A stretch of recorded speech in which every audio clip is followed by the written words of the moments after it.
All right, it says that we are live. So, welcome, people. If you have found your way to this live stream, first of all, I apologize. Your day is now officially ruined. And- Yeah. Oh my God. No. Let's go ahead and X that out. Okay. At least I know the audio fucking works. So, anyway, with me, I have Sly Sparkane. How's it going, Sly? What's up? And I also have Big Mike here. LCS Big Mike. How's it going? Oh, it's all right. Like you said, the day is only going to get worse from here. Absolutely. And Astronomy Live. How's it going? Going fine. All right, perfect. So now that we know that everyone can actually, or we know that we can hear everyone, let me go ahead and explain what's going on. So, 2 weeks ago, a flat earther left a really, really long comment on my hangout that I had with Geo. Say it ain't so. Oh, it is a very long comment. But anyway, because it was such a very, very long comment, it got hit by my spam filter. So it went into the pending approvals thing. And I'm just going to be honest, I hardly ever check that fucking folder. But I decided, you know what? It's been a few weeks. Let's see what's in there. So I went ahead and took a look and oh my God. This was the first one of the first comments that flew up in my face, and I was like, now here's the thing. This comment deserves to be posted on my channel in that it's not promoting like a porn site or it's not asking if 15 minutes could save you 15% or more on go fuck yourself. It's nothing like that. It's actually a legit comment, legit in quotes, but it is it's from a flat earther, and so right off the bat there is a lot of stupid in here. And what we're going to do is we're going to go over this comment together, and yeah, your day is going to be ruined. I don't know why you're watching this right now, so my advice to everyone watching is go save yourself. Because these three guys with me, they don't have a fucking choice. So let's go ahead and take a look here. This is a guy by name of Anthony Ferguson from 2 weeks ago. I will be screen sharing right here. We will pause every now and then. We're going to tackle these comments roughly one at a time. But let's go ahead and just take a look at how this starts. So Anthony Ferguson, 2 weeks ago, the video is very disingenuous. That's a great way to start. Here's the thing. This was a conversation between two people. Disingenuous in what way? Let me just for any flat earthers that might listen to this later and only make it about this far in the video because you won't listen to the rest of it. If you start out a comment on YouTube like that, saying that this is completely disingenuous, first of all, it's a psychological condition because what you're trying to do is you're trying to sell to the people who are reading it that you're already right before they even have a chance to read it and analyze it themselves, and you've made an opinion. Second is don't even think you're about to get a serious response if you start a comment like that. Yeah. Anyway, that's all I wanted to say. I mean, you might get a somewhat not really kind of maybe serious reply in the form of a hangout on StreamYard. So congratulations. And it continues. It's full of tricks and lies. I'm assuming Anthony Ferguson here is referring to me being a trickster or things like that. I don't know what his feelings are with my guest, who was Geo. Geo knows on Twitter. So I'm going to assume that he isn't referring to the flat earther that was in the room. But anyway, let's go ahead and start off with the first comment, which is this one right here. It says, angular size of the sun for one is a fake calculation. The sun appears bigger near the equator. This matches flat Earth model. Ding, ding, ding, ding, ding, ding, ding, ding. Ding, let's go ahead and just stop it right there. So, Slice Arcane, if I remember correctly, you helped me with my angular size of the sun observation. I know that you want to just rip this motherfucker a new one, so I'm going to give you the first one. Go ahead. Well, let me just give you the short version of that. He contradicted himself in one was it 2 sentences. He literally contradicts himself. He says angular size of the sun is one. For one is a fake calculation. Okay, cool. He doesn't like angular size. He says the sun, but then the very next sentence, the sun appears bigger near the equator. Now, whether or not that's true, that's actually irrelevant, but it's his claim. Okay. If he's saying that angular size is a fake calculation, then why is he talking about a different angular size that he is claiming? Yeah. I also want to point out that he says that this matches the flat Earth model. Well, here's the thing. In order for you to know that, you would have to do an angular size calculation and or measurement. Right. And you would have to have a model to measure it from. This is why I keep saying there is no flat Earth model, because you motherfuckers have no numbers to put to it. I can't use this shit. I mean, what do you want me to do? Oh, maybe I'll do what all flat earthers do and just pull random shit out of my ass and hope that it sticks. That's not how it works. Fuck. Astronomy Live or Big Mike, any of you want to chime in on this first part? Well, I mean, you pretty much hit it on the head. And that's a big problem, is that they say, "Oh, this is what it should be." Problem is, how can you be sure of that? You've done no work, you've done no measurements, you've done no predictions. You're just, it should be. Based on what? They can't prove it. They don't have a model because it's all just guessing, which is, again, you've already hit that on the head so well. They have no model. And where's the empirical data? I mean, he's claiming it's bigger when you viewed from the equator. Okay, by how much? Let's see the data. Where's the empirical data? I don't see that accompanying this. And since none of us have ever been, most of us will never go to the equator, you kind of have to back that up with something to actually show it. And guess what you're going to be showing? Angular size. I don't, and my thing is that you don't actually need to go to the equator. You don't need to, because here's the thing: if the angular, that's why you have a model. Oh, sorry.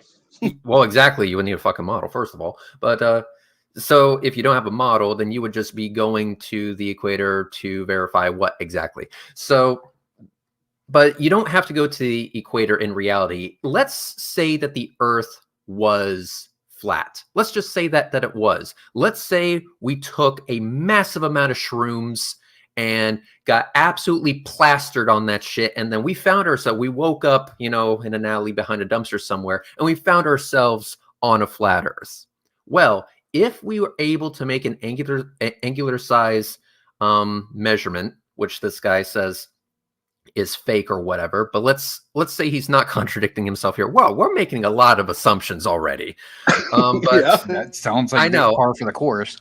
This is painful already, and we're not even going to get past the rest of this fucking shit show. I bet we're going to go on for hours. But anyway, so if you're able to see a shift in angular size on the equator, then you should be able to see a shift in angular size from not the equator. Whether you're in North America, whether you're in southern Chile, whether you're in fucking Europe, in Germany, or whatever. Basically, if you're able to see an angular size shift of the sun over the equator, then you should be able to make that measurement everywhere.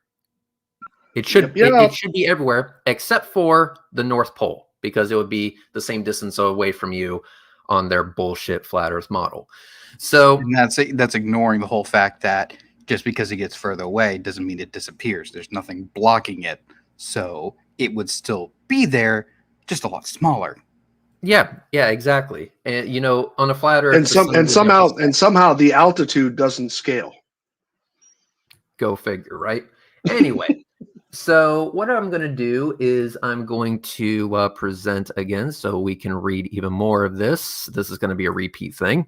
So it says here, angular size calculation is used to dismiss this. Only problem with this calculation method is all the numbers to calculate it are made up and not based on any facts.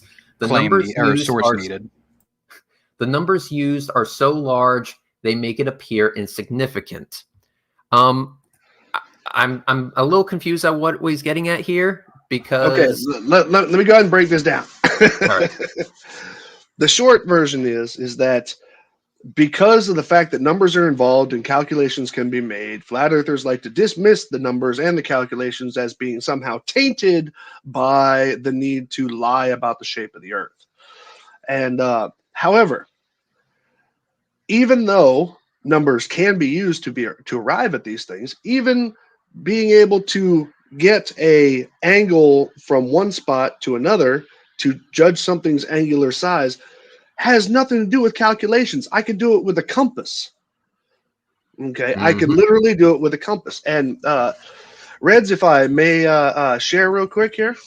Absolutely. Let me take mine down. Let's see here.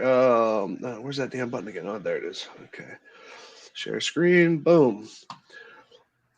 Now, this was something that I did a while back. It's been a while since I made it. And basically, it's nothing more than me making a geometric representation in orthographic view, in orthographic forward view, and also camera with depth view of an actual physical thing that I had set up on a table in my apartment. And I don't know about any of you, but these are lines. Okay, these are, while it is a deeper calculation set, if you wanted to get into the actual numbers, these are lines. And I can tell when lines are closer together than when they are further apart. Therefore, to get angular size is not a requirement unless you are going for the end number. If you are not going for the end number and you just want to get things at particular depths or things like that, you can do this with lines and a ruler. That's it. And you don't even need the ruler for the numbers. You just need a straight edge. And I think from here is that he just made an assertion. The only problem with this calculation method is that all the numbers to calculate it are made up and not based on any facts. That is an assertion that requires justification. How are they made up? How did you come to the conclusion that the numbers used were made up? You can't just say shit and then just leave it at that without backing it up first. Doesn't work like that. And I really bet that the people who make xenon lights for cars that just come out of that little ball out the front of the car, I think they would disagree with you on that because they have to know how to make it points to things. Yeah, it's a whole basis that everything they say is that they assume there is no practical use for this information. They always assume, oh, it's just for measuring the sun. No, it isn't. All this information, all the formulas have practical uses. That's why they exist. They don't exist just to prove the globe. They exist because somebody out there has to use it for their job for something like you mentioned, headlights, or, trying to figure out the angular size of an object, the distance there's so many different uses for it, but they don't consider it. They just think, even stadium design. Stadium design, yes. I mean, it's crazy, I mean, they dismiss something that is used literally in hundreds of different professions every single day, dealing with things that you probably even use every single day. It's so, oh God. But the moment it becomes a globe or a flat earth thing, then all of a sudden it's fake. Every single time, right? So with that, I'm going to remove that, and I'm going to present the screen again. I was clicking at the same time you were. Yeah, look at that. Great minds think alike. Now, to answer why the sun does not appear to get smaller as it moves towards and away from you is very simple. You can see exactly the same distance in all directions. The sun in the horizon is the same distance as the sun above. You see in a circle, the limit of your vision is the same for 360 degrees. On the flat Earth model, that's bullshit. Well, read again what he's actually saying there. What he's saying is that because of the limitation of your sight, this means the sun is connected to your sight 180 degrees by 360 degrees. That means that it's literally what he says there. He's literally saying that the sun, let's see, what do you call it? You can see the same distance in all directions, which alludes to a sight limitation. And then it says the sun on the horizon is in the same distance as the sun above. This comment clearly is stating that that the sun is actually produced by our sight, as if it's attached to it. You know, as if you, I don't know, you glued a stick to your head and put a sun out at the end of it, so that every direction that you look is the same distance.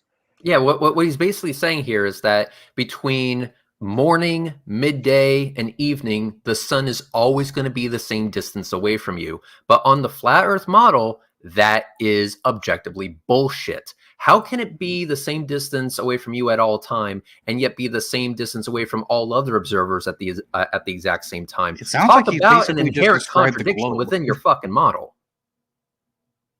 That's an inherent contradiction. So if the sun is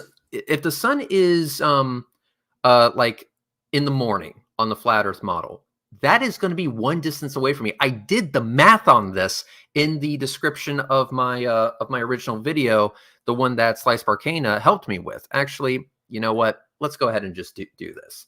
I'm going to bring up just the description, not the video itself, but just the description. And let's see. All right, there we go. So let me present the screens one more time. There we go. All right, perfect. So this is the description of my observing the sun to test the flat Earth. And this is all the math I used based on the flat Earth model. And then Slice Arcane, of course, made a 3D representation of the flat Earth model. And of course, it all matched with my numbers. Imagine that. It's almost like the math fucking works. But anyway, so I have here distance between observer and morning sun. With the math, it comes out to 13.1 thousand kilometers. And then if I were to go through this, the distance between observer and the sun at solar noon is only 5,891 kilometers. So 13,153 to 5,891. That is a difference in distance, which means if the angular size of the sun, or I should say the actual size of the sun, remains the same, then guess what? It coming closer to you is going to cause it to change in angular size. This is a fact. You can't get around that. Now, if you wanted to say that, well, the sun remains the same distance away from you at all times, well, then that also has to be the case for every other observer on the planet. But since we are located on different parts of the planet, which are in different proximities to the sun, then that means the sun would have to be at multiple different distances at the exact same time. Your model is contradictory, dude. And Go ahead and Slice show Arcane. it. Right there. Shout out to Florida here. According to his claim, all of these distances from Florida to the sun, this is the sun going around on the equinox. According to the distance, these should all be the same. Yeah. All exactly. these distances are the same. That's the contradiction with the flat Earth model. Now, let's say you had another observer in, South America, just above the equator. Mm-hmm. Well, that's a much different distance, but it's exactly the same. Let's go to an observer in Alaska, much different distance, but yet somehow the distance is the same, even though it isn't. But it is, but it also isn't. You're starting to see the problem here, right? And also, let's even talk about at the same time, because an observer where I'm at right now in Kaiserslautern, Germany, and an observer in Cape Town, we see the sun rise and set on the equinox at the same time. Okay, but at those two different distances, there's a difference of about 4,000 kilometers each between the two of them, as far as the distance to where the sun would be at sunrise on the flat Earth model. So how are we all seeing that? Good question. So with that, I'm going to go to the next part of the comment here. So let me present that for you. Yeah, this is going to be torture, guys. I apologize. It's So- taken us 20 minutes just to get, what is this, the 4th paragraph? Oh yeah, believe me, there's a lot more. You see how And small there's over this, 30. you see how small this bar is? Damn, We got a long way to go. I want you to understand, Mike. Are you wanted kidding to me? be here. Oh No, Lord. I'm not. I'm not kidding you, Astronomy Live. I'm not kidding you. This guy wrote a fucking book. He wrote a book, and yet he still didn't make a single valid point. How is this possible? You're gonna find out that with flat Hey, earthers, that's Astronomy kind of- Live, just so you know, there are 38 paragraphs. Jesus, you gotta be kidding me. I numbered them. I'm once again finding myself questioning my life choices. Yeah. You know, Can I get a about link that. to this? Can I get this so I can read along or read ahead? Gee, I mean, you can, but it's funnier this way. got me there. You got to understand. I kind of like to the way that you know that you're my friend is if I torture you with objectively stupid bullshit that I find on the internet. So, the sun moves between Tropic of Cancer and Capricorn for reasons. I know that's supposed to be the seasons. And this is what we observe. The sun appears bigger in these regions, however. The calculations used for angular size that dispute what is very observable with your own eyes is ridiculous. Okay, where do we start? Where do we fucking Appears bigger. He's appealing to angular size again. Exactly. He is appealing to angular size again. The sun moves between Tropic of Cancer and Capricorn for the seasons. And this is what we observe. Yeah, no shit. The sun appears bigger in these regions. However, no, they don't. The calculations used for angular size that dispute what is observable with your own eyes is ridiculous. The thing is that if it's observable to your eyes, then it would be observable to my Nikon P1000, the flat earther camera of choice, with a solar filter. Don't use filters. Oh, I'm not allowed to use solar filters? No, I not gotta according to two look at people on fucking Twitter. glare? Two Yeah, I'm two starting to people on see an Twitter. increase in that. Yeah, I'm Yeah. starting to see that too. Mm-hmm. Everybody loves to play that sunset in the desert video.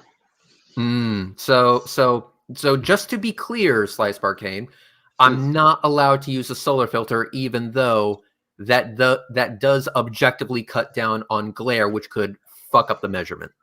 Only if you're dearth and you use the wrong kind. Understood. Okay, that's some.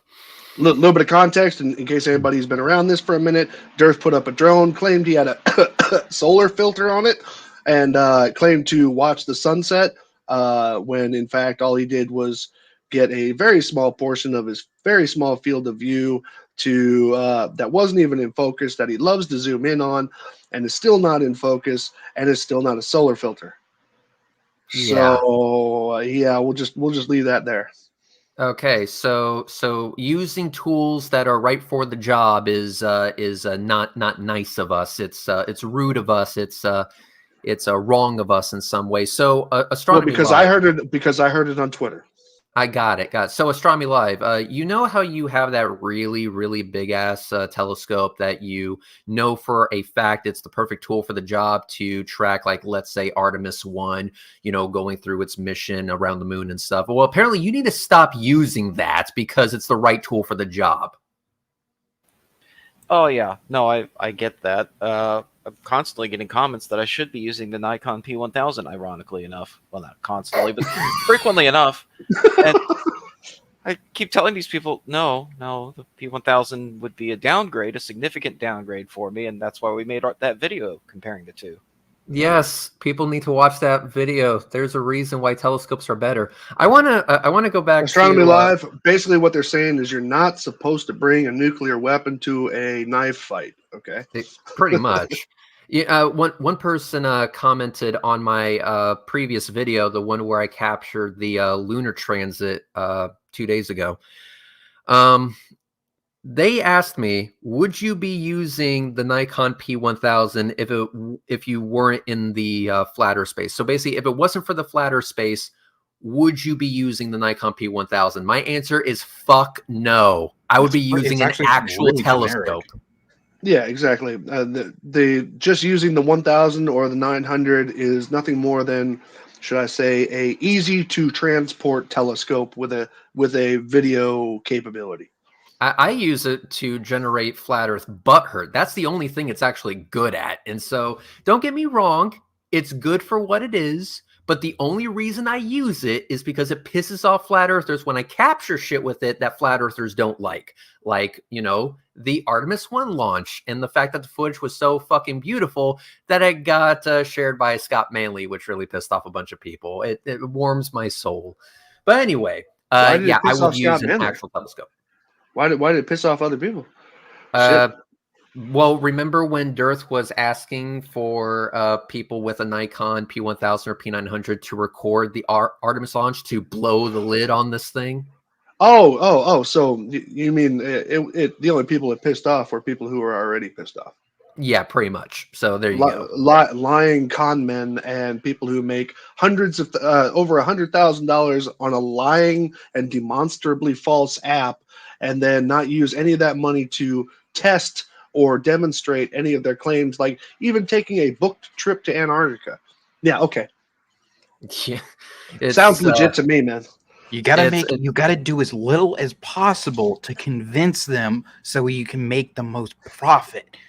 Going out and traveling, that's expensive. Don't Tell do me that. about Just go travel, take a trip down to Disney World, then take your camera and do some research while you're traveling.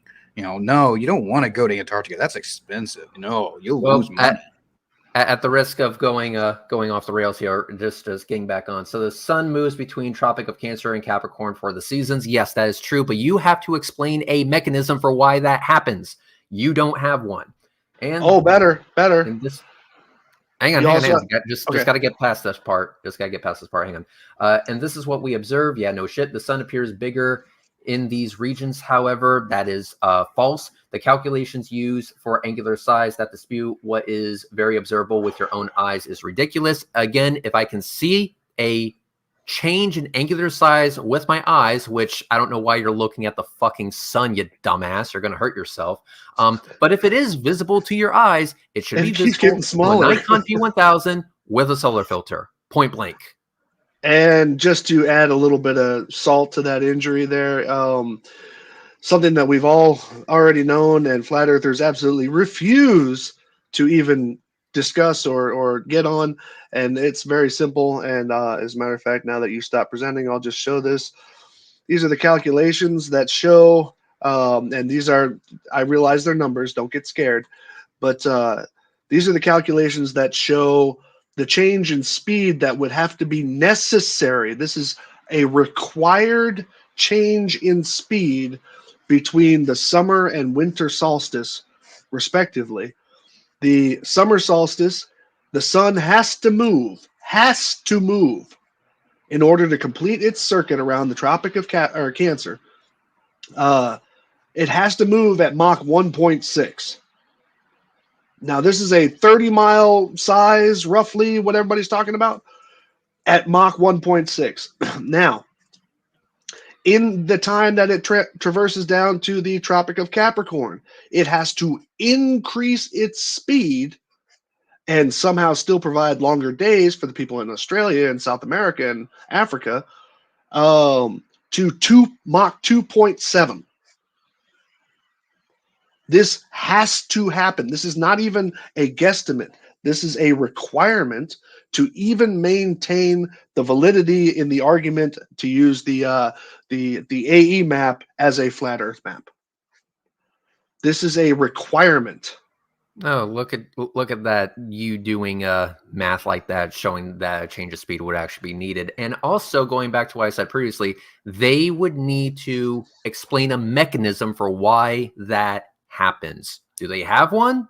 No, they don't. And here's a spoiler. And how we don't have a constant east to west wind due to just the simple laws of motion. Here's the thing. Flat earthers don't have an explanation for the change in speed that would be required. And spoiler, they never will. It's never going to happen. So if you're waiting for it, it will never happen. and you're just going to have to deal with that fact. It's a damn shame, or is it really, really hilarious? Yeah, we'll let that one just hang there. But we're actually going to move on to the next one now, because I think we More garbage. Okay, so this one right here. As is the notion, we move nearer and closer to the sun by 3 million miles being nothing. Defining it as a mere 3% is insane. That's why the globe model needs huge, ridiculous, unscientific, and totally made up numbers to make the calculation on Earth insignificant. The globe gives the Earth a tilt. That means over the year, the difference in winter and summer on a globe, it equates to a few K in miles. Yet somehow a 3 million mile change in distance from the sun has less effect. This is a complete failure of understanding just the man. generic scale of things. First of all, I'm sorry. I didn't mean to step on you. Go ahead. Big Mike, were you finishing your thought? Well, I pretty much already finished it. It's just, it's just a big catch. We get closer and it doesn't change. Well, again, that's because you said it yourself. It's only 3% or whatever the actual number is. I don't believe that for a second.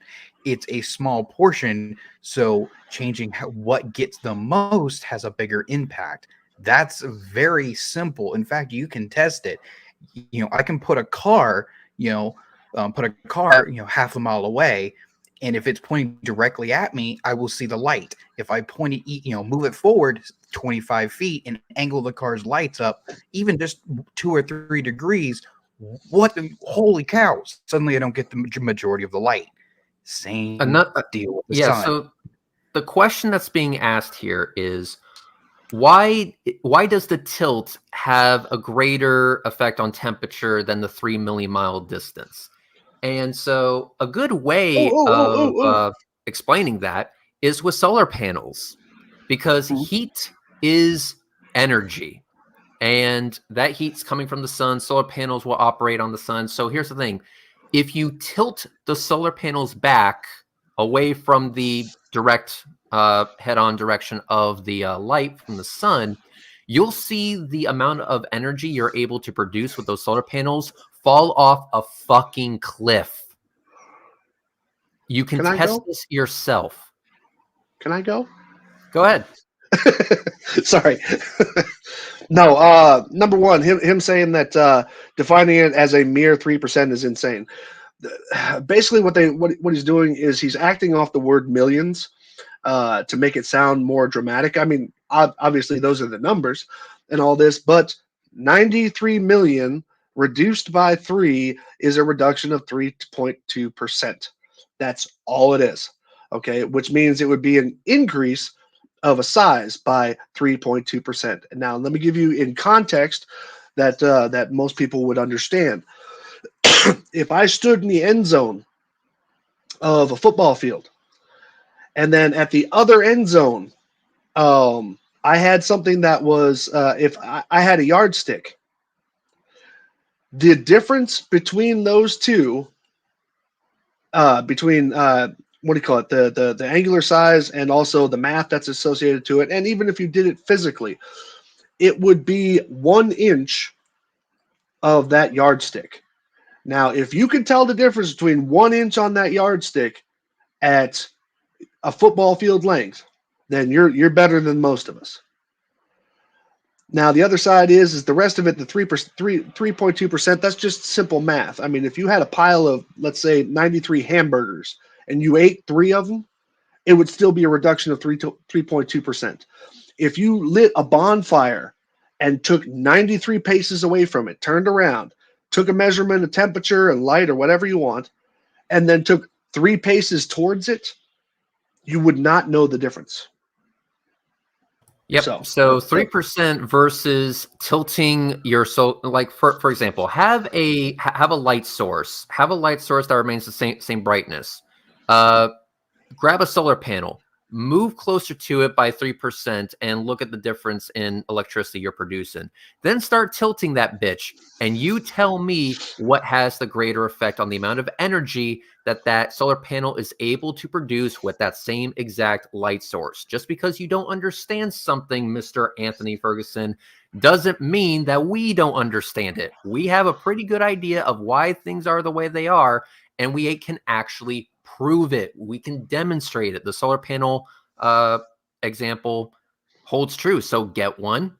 I don't know. Does Radio Shack still exist in some form? Because No, you unfortunately used not. to be able to get small ones like No. that, and You have to go to Walmart.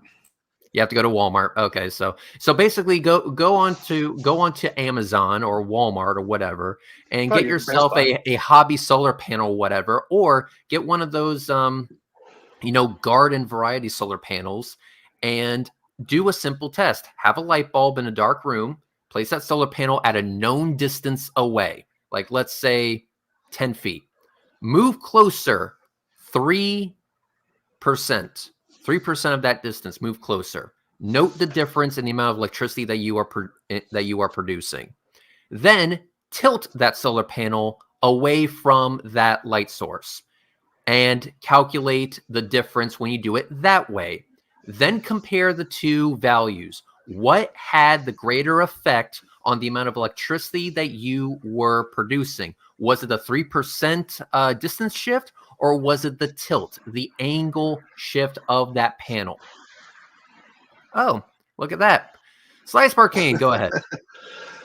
Simply put here, because he also goes into temperature and all this other stuff about the seasons and the tilt.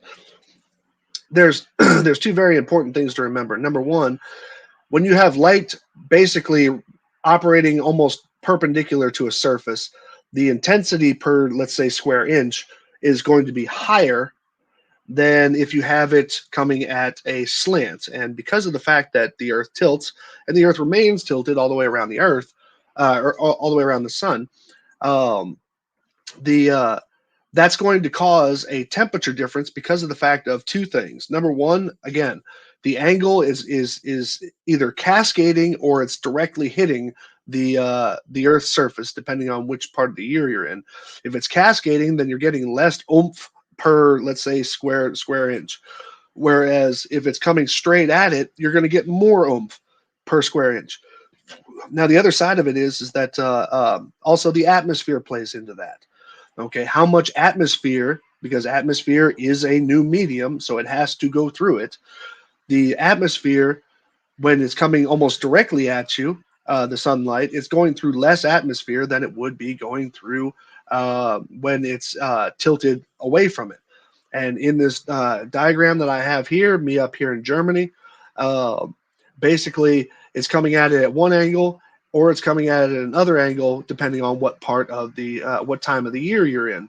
And you should also be noted, if you want to do those measurements and do them actually at your own location, you will notice that the solar noon at the summer solstice and the solar noon at the winter solstice is the angles of them is 23.4 degrees divided in half, or times 2, excuse me. So basically what I have here is I have 46 degrees between these two. That would Pretty actually simple. be that's a good value to work with. So let's go ahead and flat earthers everywhere, get yourself a solar panel and a light bulb, and let's go ahead and do a little bit of an experiment. Have it at a set distance. Tilt that bitch by, what was it, 40 something degrees? Mhm. So if you tilt it 40 degrees and you're able to measure the amount of electricity that panel is producing, good. Note that down. Now take that panel, point it directly at the bitch, but move it closer by 3%. What had the greater effect there? So go ahead, see what you find. I look forward to this flat Earth experiment that is most definitely never going to fucking happen. So with that, let's go ahead and do this. And Let me let's share not also forget one other aspect too. Oh, go ahead. The time of year there is also affecting the length of the day, or at least the time that the sun is above the horizon. Hey, no jumping ahead. No jumping ahead. Oh, sorry. Is that jumping ahead? I didn't mean to jump ahead. No. If you're gonna jump ahead, by all means, go for it, because then we can say, "Hey, we already went over this shit." But just to really hammer it home, I'm just saying, yeah, the time that the sun is above the horizon is going to be affected then by the time of year as well, and that's going to have effects on it as well. Now, when you do that experiment with the tilting the solar panel and everything, I think you'll find that it follows very nicely with the sign of the angle. So the sign of the sun's elevation, look at that, and that is the fraction of energy that you'll receive. So when it's 90 degrees above the horizon, you'll receive the maximum amount of energy, assuming you're not changing the distance. And then when you tilt it down towards the horizon, you're going to be receiving a lot less energy if the panel is, say, flat on the ground. Yep. All right. So, and I'm going to go ahead and skip the next one bit, but it says on a globe, northern hemisphere, summer is when the sun is furthest away. Winter is when it's closest. This makes absolutely zero sense, as Antarctica is way colder. We already went over the first part of that, so eat shit. But the second part, Antarctica being way colder. Also, doesn't elevation have something to do with that as well? Well, Antarctica is the highest landmass, I believe, overall landmass. Yeah, but it's also at that very extreme sun angle, regardless of the seasons, and sometimes, like I said, very shallow. So here's the thing: the best that you could ever hope for in Antarctica is a shallow solar noon in terms of angular altitude to not having any sunshine at all. Isn't it kind of odd that the solar noon at Antarctica in its summer solstice? I had to say it's summer solstice because I keep on seeing people saying who's summer, for fuck's sake. Yeah, because southern hemisphere and northern hemisphere have different summer and winter. But for Antarctica's summer, isn't it kind of odd that solar noon during the solstice is at 23 degrees altitude? Pretty odd.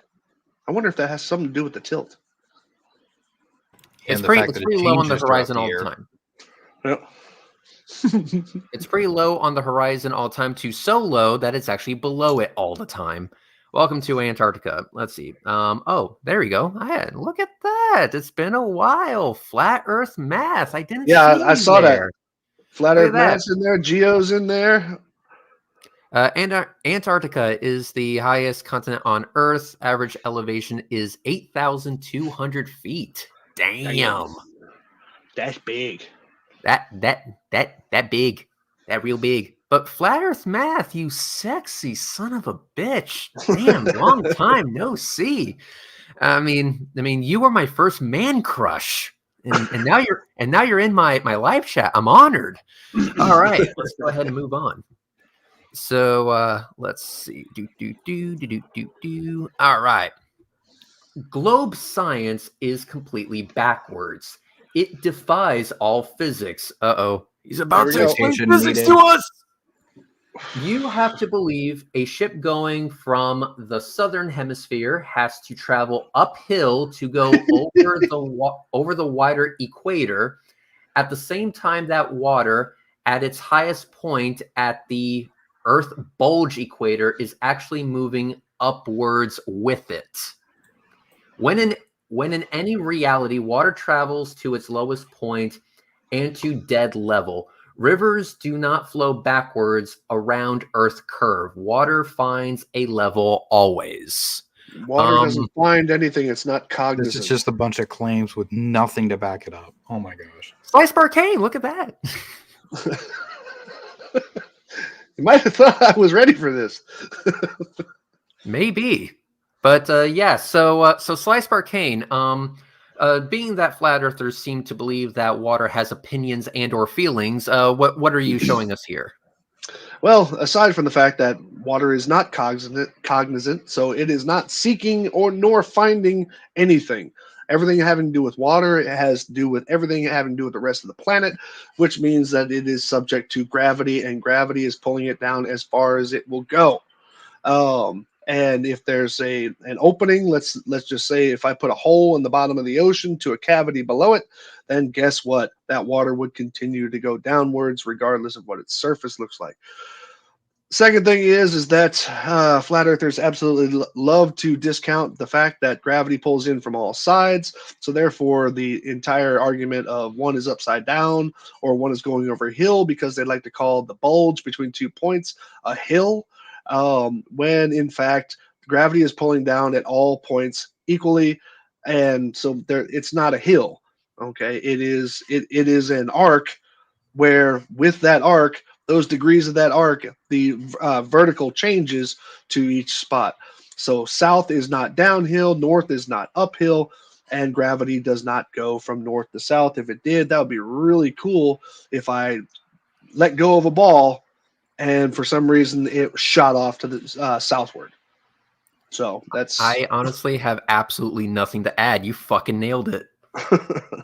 You absolutely fucking nailed it. Might have thought we've done this whole discussion about 1,005. See, this is the thing, man.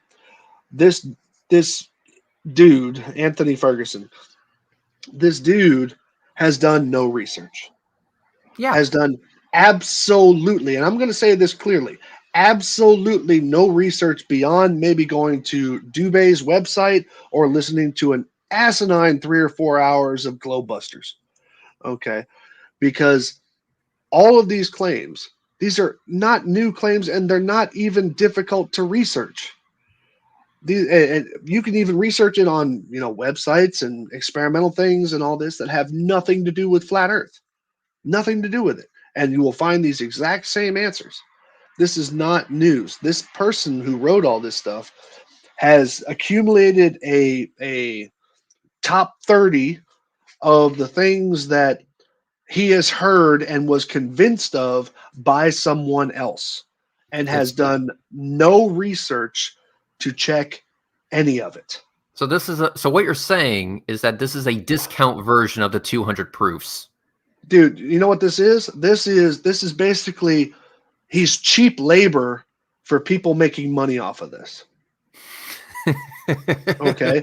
He is somebody passing out flyers for free, willingly, just so that people who are making money off this continue to make more money. Well, let's remember best cons. Well, let's remember the golden rule. The golden rule. Memes are research, man. Yeah. All right, there we go. That's why I posted that thing of Hannity versus Koppel on my Twitter page, because Koppel put it very easily. He just said that you're very good at what you do. He was talking to somebody who professionally offers opinions and not facts. Okay, and even admittedly in that discussion, he even said that. He says you're really good at what you do, and but the problem is that you are catering to an audience that is willing to accept ideology over reality. So what I'm going to do now is we are going to stop sharing that. And I'm going to actually give the floor to Astronomy Live. I want him to be the one to answer this next one, because Astronomy Live, I think you're going to love this. And by love, I mean you're absolutely going to fucking hate it. So let's go ahead. I second that. Here we go. Again, with what you say are planets millions of miles and light years away is just, again, using huge numbers to maintain the model. None of the numbers have any basis in reality.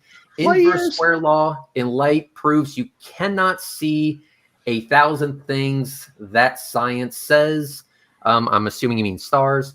It's been shown that stars are very close. They disappear from view on Earth after you get up to 40 to 50,000 feet.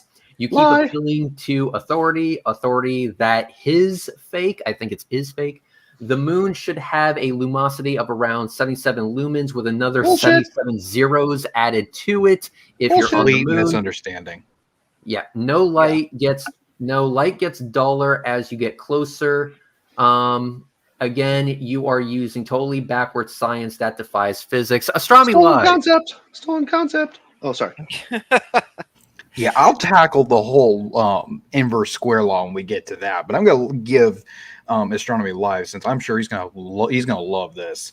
Oh, he right now the Astronomy Live is bashing his face against his desk. I need to let that energy out, otherwise he will explode. So go ahead. Yeah. Stop doing that, man. It's causing flickers in your video there, man. Well, something else is causing those flickers. We'll get to that later. But yeah. So planets millions of miles and light years away. Well, I haven't seen any planets light years away. I mean, we can detect them with transits, we can detect them with Doppler, but I don't think that's what he's talking about. I think Light minutes. I think he means light minutes. Yeah, planets on our solar system. And Red and I here, well, we may have just measured the distance to a planet together. So that's not just using huge numbers that we're pulling out of our butts. This is based in reality. We've measured it ourselves.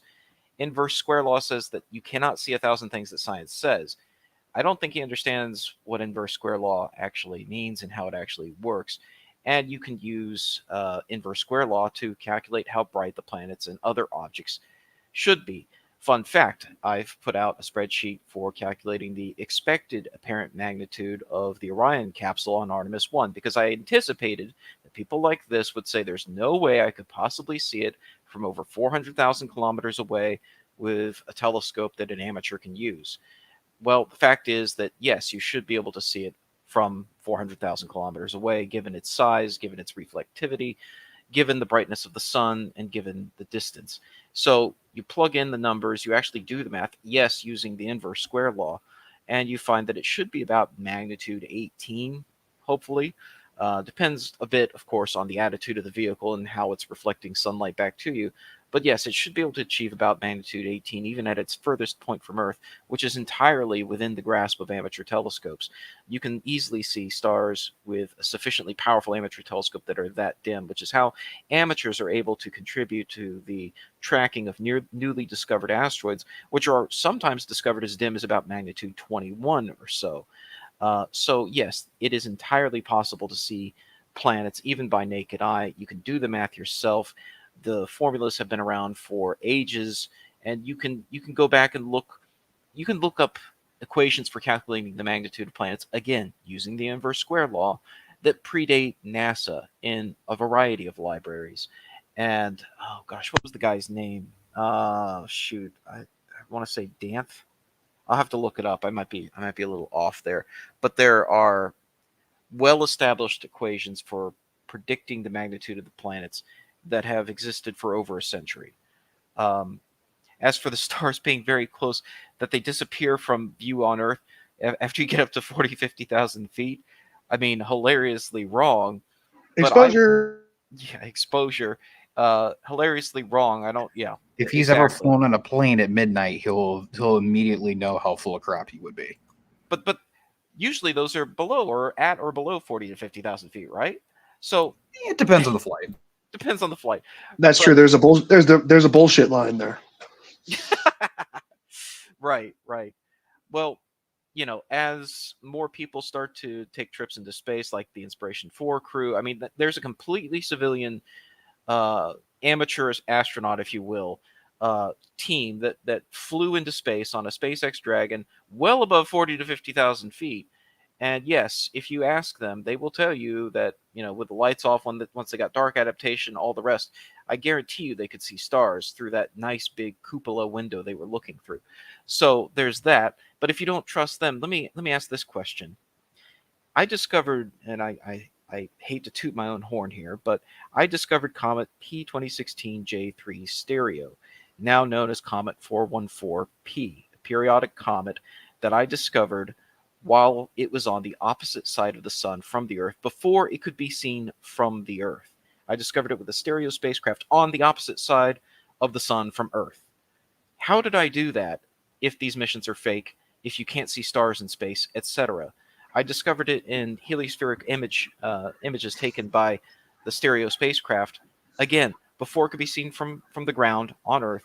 And a couple years later, it was recovered and photographed by multiple observatories, both professional and amateur. And because it was now seen on more than one orbit, first by the stereo spacecraft in my Discovery images, and then a few years later from the ground, They gave it a permanent number designation, Comet 414P. I discovered that comet in 2016. How did I do that if you can't see the stars once you get above 40 to 50,000 feet? I'm gonna tell you what their answer is. No. No. Their answer was this was all planned. This was going to be released, but you leaked it. Did they plan it with me? Because I discovered it by complete happenstance. I was looking. No. You're one of they, man. Oh, I'm one of them. I see. You are No. shill. No. Welcome You're not to the one of them. conspiracy. You're not one of them. Okay, them is them who get paid, but you're one of they, and because they don't want you to know. I can't quite square that that corner. I do have one question for you about what you said, though. I do have one question for you. Now, I am of the opinion that without knowing the original intensity, you cannot work the inverse square law backwards and arrive at a sufficient result. Interesting. Okay. I mean, obviously, you can double things and double things and double things and double things. That's easy enough. But there's bits of information that let's just say tomorrow you noticed a new planet. We know nothing about it. Okay, we don't know how far away it is. We haven't done those measurements, et cetera, et cetera, et cetera. But obviously, you have its intensity.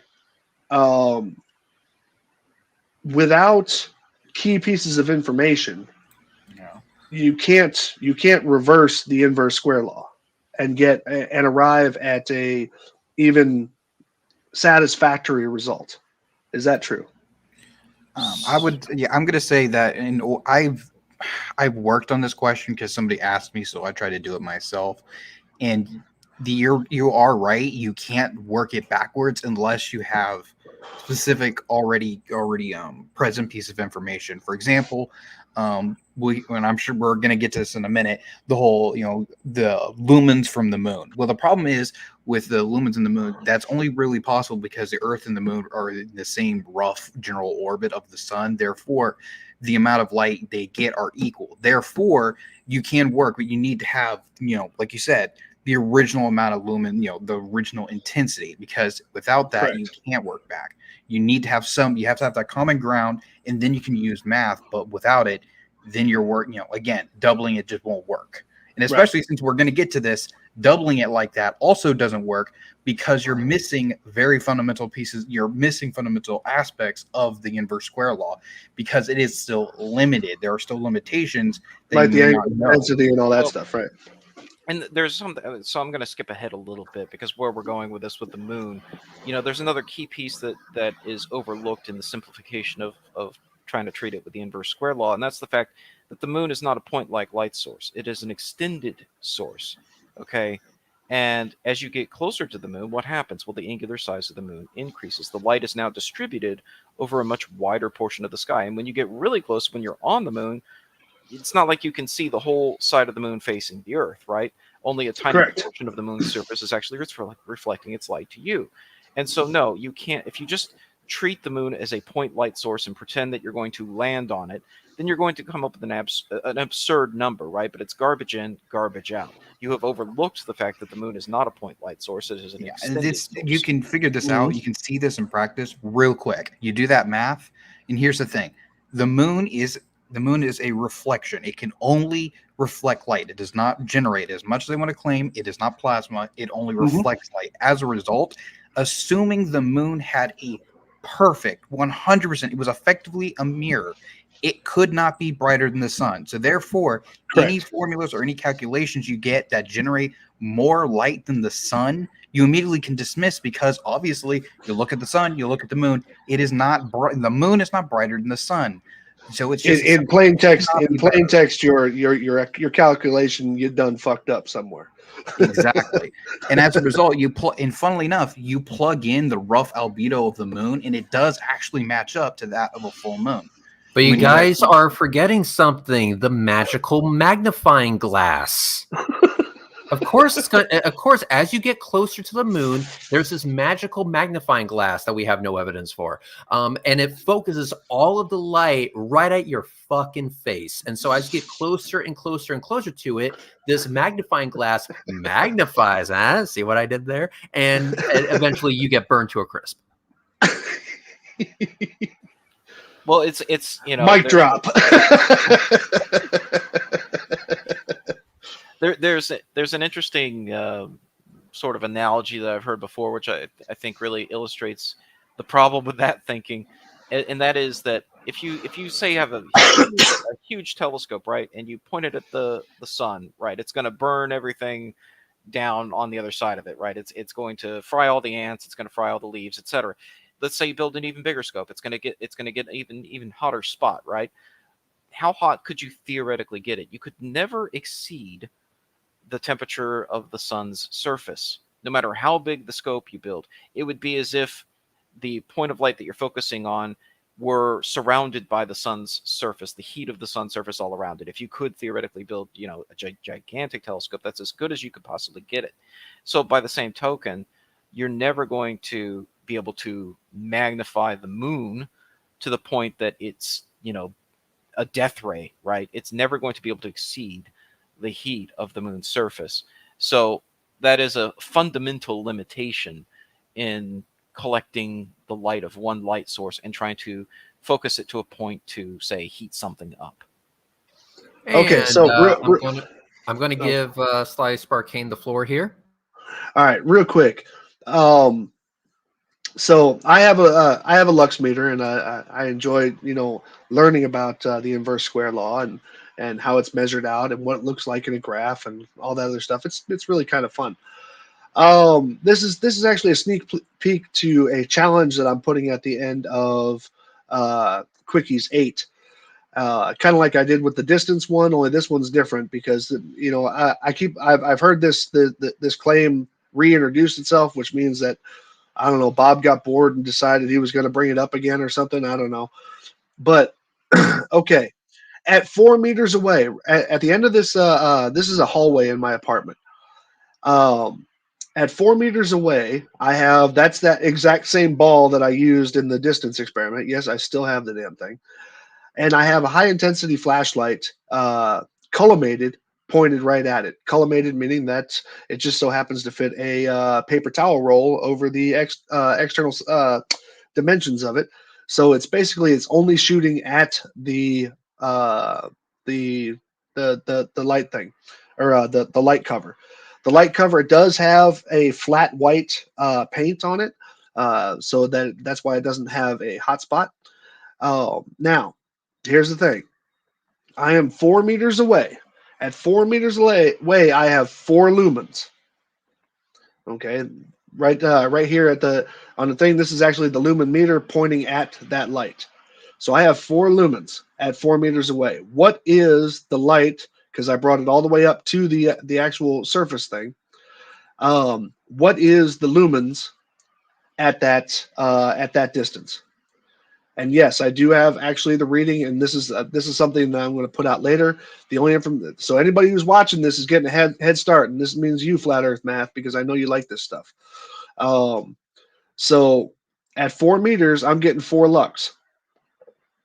So what am I getting at the actual thing? Any flat earther that can correctly answer this, I will listen to your moon is supposed to be 40 bazillion lumen claim.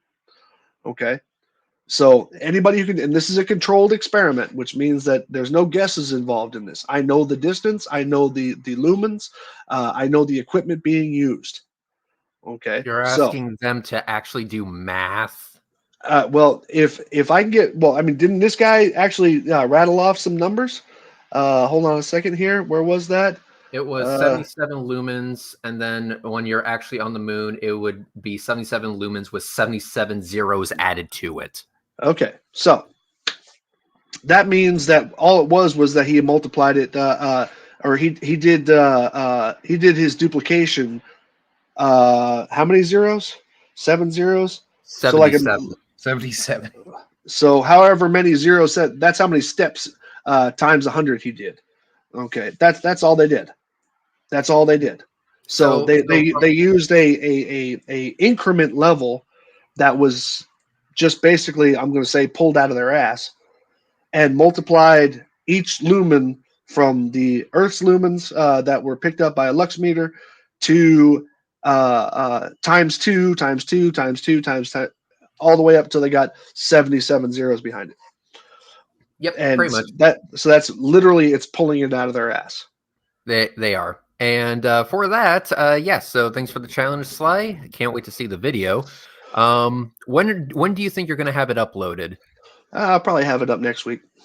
Perfect. All right, next. This one is going to be for Big Mike and Astronomy Live.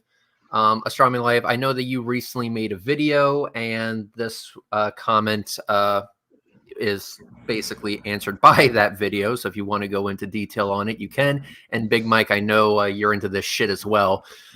So here it goes. Prepare yourself. Rockets do not work in vacuum.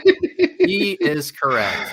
All space footage is fake, easily proven many times, including Artemis. Oh, It defies all logic and belief that people actually buy it.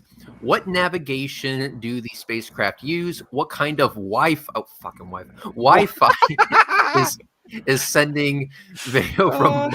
The motherfucker actually said Wi-Fi. Whilst everything is spinning and oscillating in different directions. So there you go. Oh my goodness. Wow, there's so much to unpack there. Well, let's start up at the top. Rockets do not work in a vacuum, he says. Well, Artemis proves just the opposite. My own tracking of Artemis proves just the opposite. So if you My haven't vacuum chamber proves the opposite. your vacuum chamber proves the opposite. If anyone hasn't seen it, please go check out my latest video. I tracked Artemis from launch all the way to 13 hours before splashdown, and during that return leg, the long fall back to Earth from the moon, the orbital elements changed in a way that natural objects don't. In just a few days, the orbital elements suddenly change. So if I try to fit all of my observations to a single orbit, it doesn't quite work. It doesn't quite line up. It lines up extremely well if you narrow it to just the observations over a couple days of time during the return. And you can see that sudden slight shift in the orbit, indicating they're actively maneuvering. They're using their little rockets, their little attitude control thrusters, their little RCS thrusters to perform trajectory correction maneuvers. And that has a visible impact on the orbital elements as tracked by me. So, Sly, you've tested it with a rocket in a vacuum chamber. I've observed it with Artemis, specifically cited by this person as evidence that rockets don't work in a vacuum. Well, my evidence says they do, based on Artemis. Oh, I see Red's pulling up the parallax measurement there.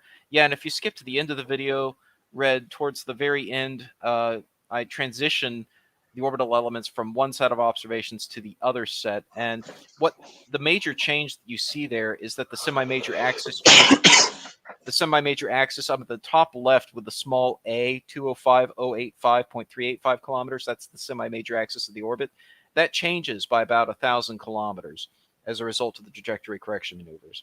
So the first frame you're seeing here, this is orbital elements calculated on the initial return part of the return leg here.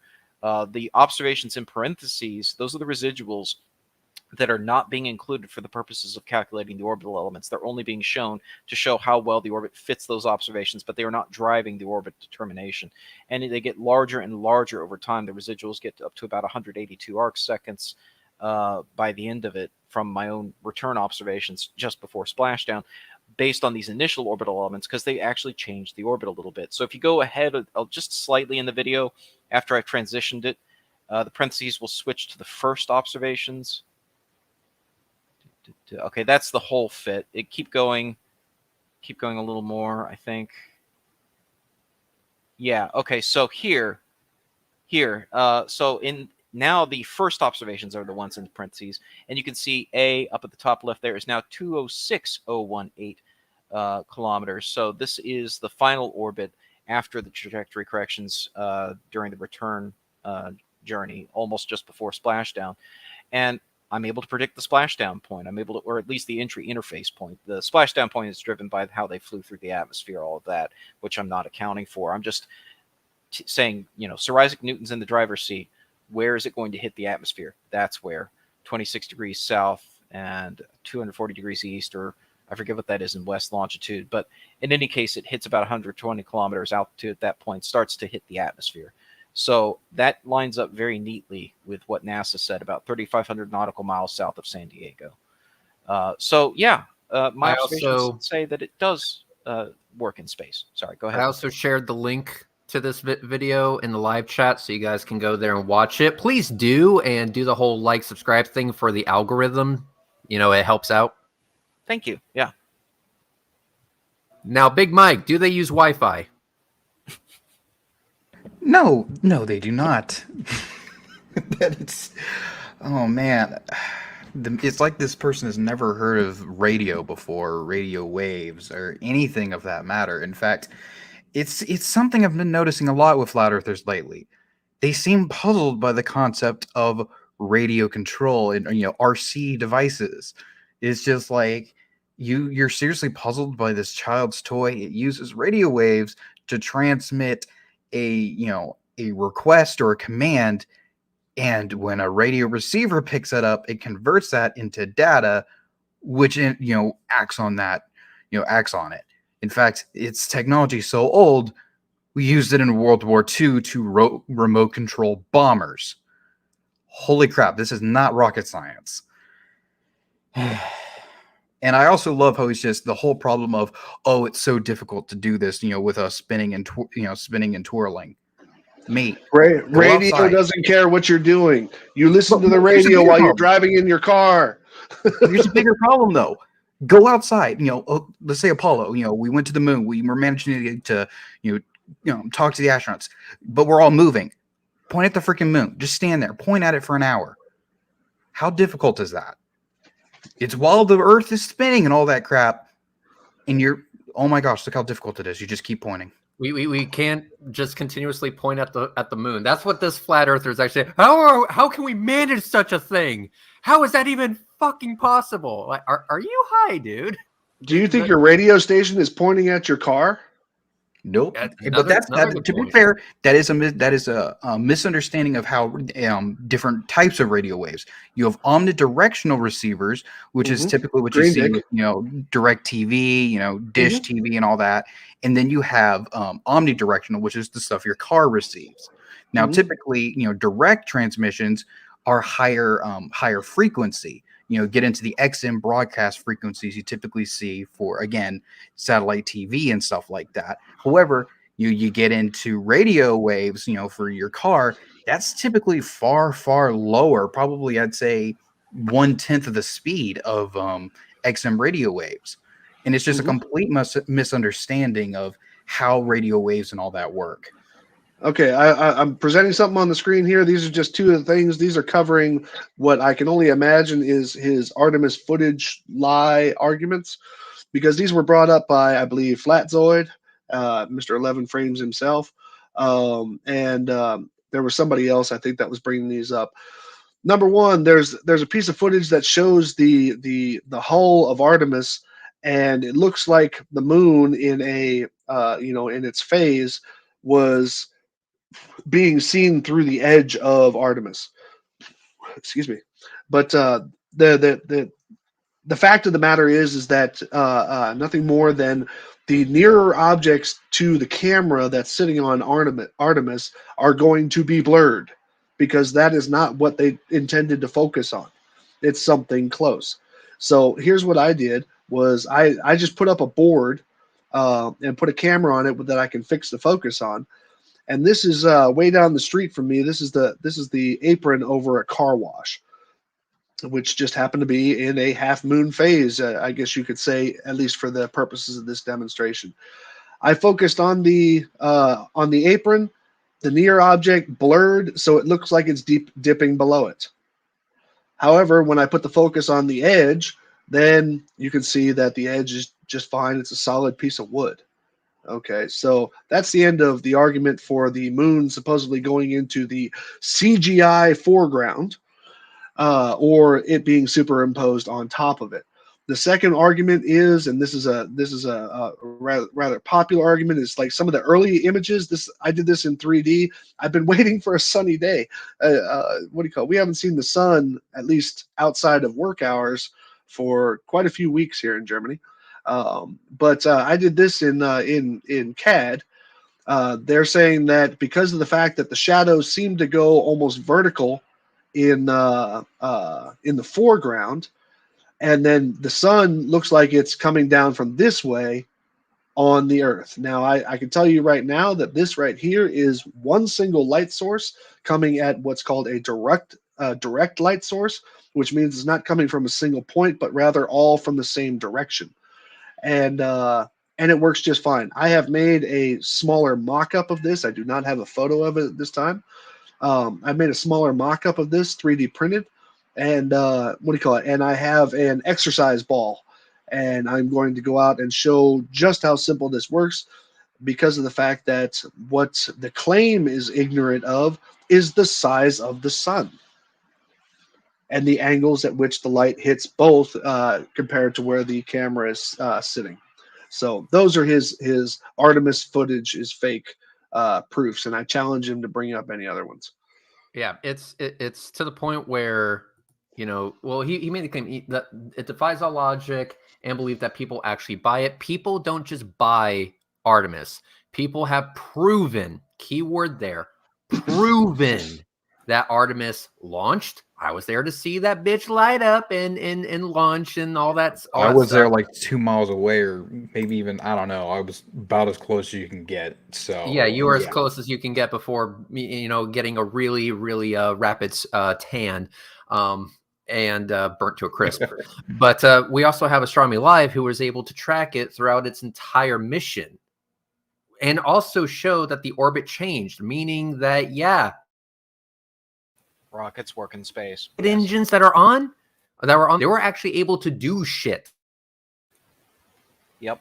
I have to hop off the call here, unfortunately. I've got some stuff that needs attending to. Well, these assertions have your ass all day long, but there's actual evidence out there that shows that you, Mr. Anthony Ferguson, are completely full of shit here. So, moving on. Wait. Before you move on, I've got to hop off the call here pretty soon, so I got to let you guys go here. But I got one quick question, totally unrelated to his comment, probably. But my little animation here, you see that in the middle?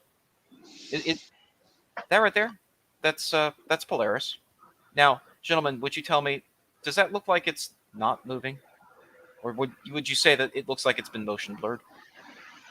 I would definitely say that's motion blur. Mm-hmm, mm-hmm.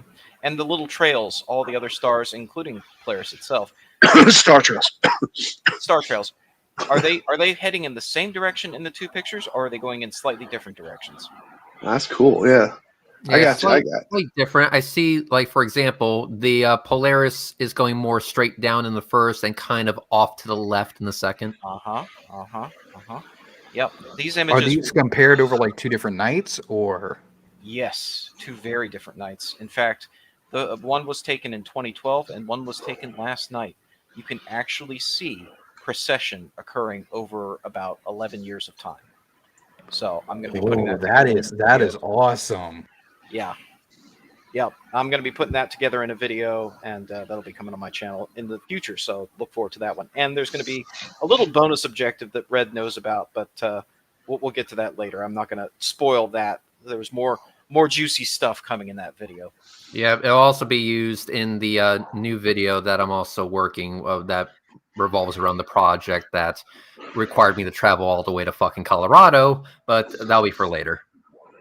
And to back up on one last piece there, to the beginning of his little rant there, Anthony Ferguson, open mic here real quick. Just wanted to make sure that you're aware that on my channel, there is a $500 challenge. You lose nothing. The $500 comes from me. I do not have $1 million. I am not going to make some wild claim of money that I don't have. But I have a $500 challenge. You can see the criteria. It's the most recent video uploaded on my channel. It's the $500 bet. Go ahead and take me up on that if you have problems with rockets working in a vacuum. All right. And Astronomy Live, thank you so much for stopping by. I really do appreciate it. If you have to fuck off, I completely understand. Believe me, I wouldn't want to be here either. All right. Oh, thank because you. it only goes downhill from here, man. Oh, I'm yeah. sure you guys have fun with that. I don't envy your task. Peace out, man. Peace out. That's Astronomy Live. Again, his link is in the live chat. If you guys want to go ahead and watch his video where he tracked Artemis, it's absolutely beautiful. He's Okay, got some so of the we're going to go sickest ahead. stuff out there. Mm-hmm. So we're going to skim through these points very, very quickly. And I do mean I'm going to hold you motherfuckers to it. I know we want to rip this guy a new asshole on absolutely everything. This time, let's just a tiny rip of the asshole, okay? Just tiny. Just Let's say we haven't covered the whole, rockets don't work in space thing, but hey, we got to keep pace. Yeah, we have to keep pace. Basically, it's this. That has been disproven by the mere fact that Astronomy Live has a video that shows rockets working in space. They don't have to understand the physics of it. They just have to understand that it does work. Then they can figure it out later. But they have to. They have no fucking choice unless they want to be intellectually dishonest pieces of shits. They're going to have to accept that rockets do work in space. This was directly observed. And now they have to find a mechanism for it. Just because they don't have a mechanism, just because they don't understand fucking Newton, doesn't mean that rockets all of a sudden are going to stop working in space when we have direct evidence to show that they do. So going into the physics of it, not really needed at this point. So present this thing real quick for me here. Damn it, and I was just about to get to it. Okay. Having to do with the size. Now, this is not Red's or Astronomy Live's footage. This is somebody with a cell phone who filmed Artemis when it took off. Why didn't you ask me? I have an extremely glary image from the. That's kind of where I was going with that. Now, you see this little thing right here. This is an auto secondary on the lens internal to the camera. This little bit right here. And, well, here's the funny part. That's actually what size this is. Okay, it's a little bitty strip, probably about right here, that looks like this. This is the glare. This is not Artemis being huge. This is not it being large and angular size. This is just glare.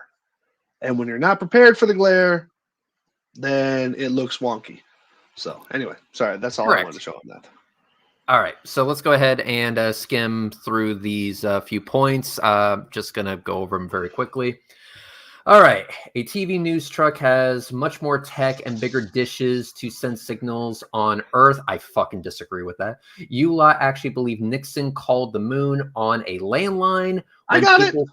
When people can't get phone signel in most of the world, even now. Now, Slice Arcane, please get your diagram up. It's up. There you go. Explain very quickly what we're looking at here.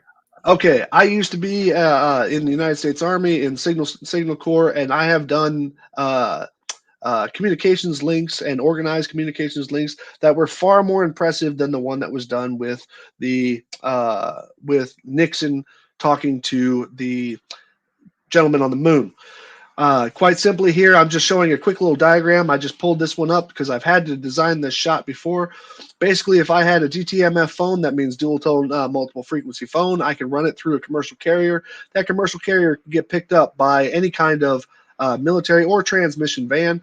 That transmission van will convert that into the military network. I can shoot it across radio up to about 50 kilometers away to somewhere else, where it could be put into the network. From that network, if it has to go somewhere else, I can cable it into a TACSAT radio van. That TACSAT radio van will shoot it up to a satellite, shoot it back down.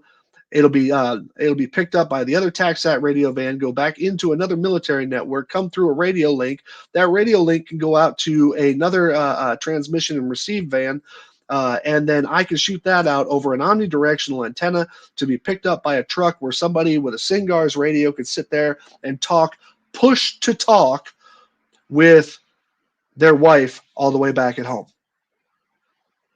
I am not impressed by it was nothing more than a show of force. It was a show of technological prowess where you take a phone call, convert it into a radio signal. That radio signal goes somewhere else and gets picked up. I'm not impressed and it is not a very large feat. And I've got far more complication going on in this real world radio situation that I have set up before than it is to have Nixon sitting in the White House talking out through a commercial carrier over a radio link to people on the moon. I am not impressed. That's ignoring the historical background prior. You know, you're talking forward, but if you even you want to go backwards, we had been radio calling ships at sea for I think as early as the 20s, 40 Right, from years before phones. we landed on the moon. And no cables, no wires. We're just broadcasting directly over the ocean where somebody could, again, pick up their phone at their home in, middle of America, and then somebody pick up the radio in the middle of the Atlantic. That is not rocket science. And that's just amazing. Again, seems like anything to do with communication, they completely fall apart and don't understand even the most basics. And making the absurd comparison to I can't get cell phone signal somewhere and something like that. Those are two different things. Those are two completely different things. You're talking about trying to get a radio signal between you. I mean, because a cell phone is a radio signal. You're trying to get a radio signal between you and a tower. There could be a mountain between you and the two of them. Okay. This was a designed call. Okay. Designed meaning that it was designed to go from a phone to a radio, punching up to a location that was already this was already planned out. Okay, and I don't mean planned as in some kind of conspiracy or anything like that. I mean, they already knew they were going to do this. This was already set up. This isn't you driving through a tunnel. They already knew that this was going to happen. One more thing. Has any flat earther, I already know the answer to this, the answer is no, but has any flat earther actually listened to the Nixon phone call? Because not if the you truncated actually, version. No, they keep saying, "Oh, he responded too quickly." I've counted the seconds. It's a yeah, 7-second exactly. gap But between Nixon and there Armstrong. is a clear delay which you can hear in the echo that was being picked up by the astronaut's headset, because the astronaut would hear it through their earpiece, but some of that sound would leak out of their earpiece and be picked up by the mic again. And then you could hear Nixon's voice doubling back over itself after like a 2-second delay. This has to be the most historical. This has to be the most historic telephone call. It's literally a delay within the entire path that signal had to travel, and you can hear that on the Nixon phone call recording. That proves that it was very, very far away.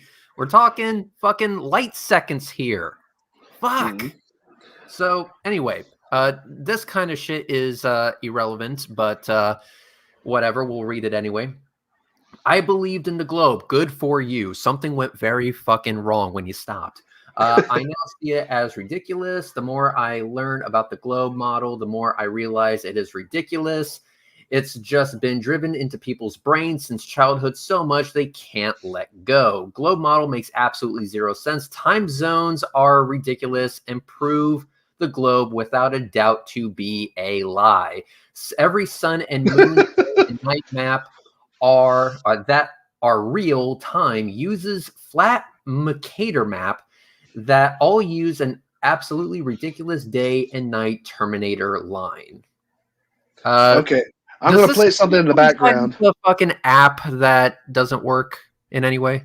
Well, no, I did, because a long time ago, I think it was what was his name? D Marble had bitched about the day and night map and how the big wave. No, it was actually it wasn't D Marble. It was Super Rats had complained about the day and night map and how the wonky looking lines on it didn't match anything on a globe. Now you don't have to play the sound for this, but I'm going to go ahead and present it here in a second. I did that on a random day. Hold on a second here. Let me get all this together. While you're doing that, I'm just going to answer a question real quick. Is this Flurf a noob? Yes. Probably. Making very, very old and debunked arguments, so I would very We're easily talking agree really with it. old.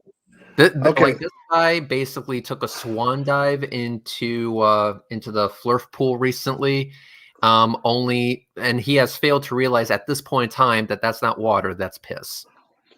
All right, so you can just play this in the background. You don't have, I mean, obviously it's just music, but and I'll even speed it up. Hold on a second here.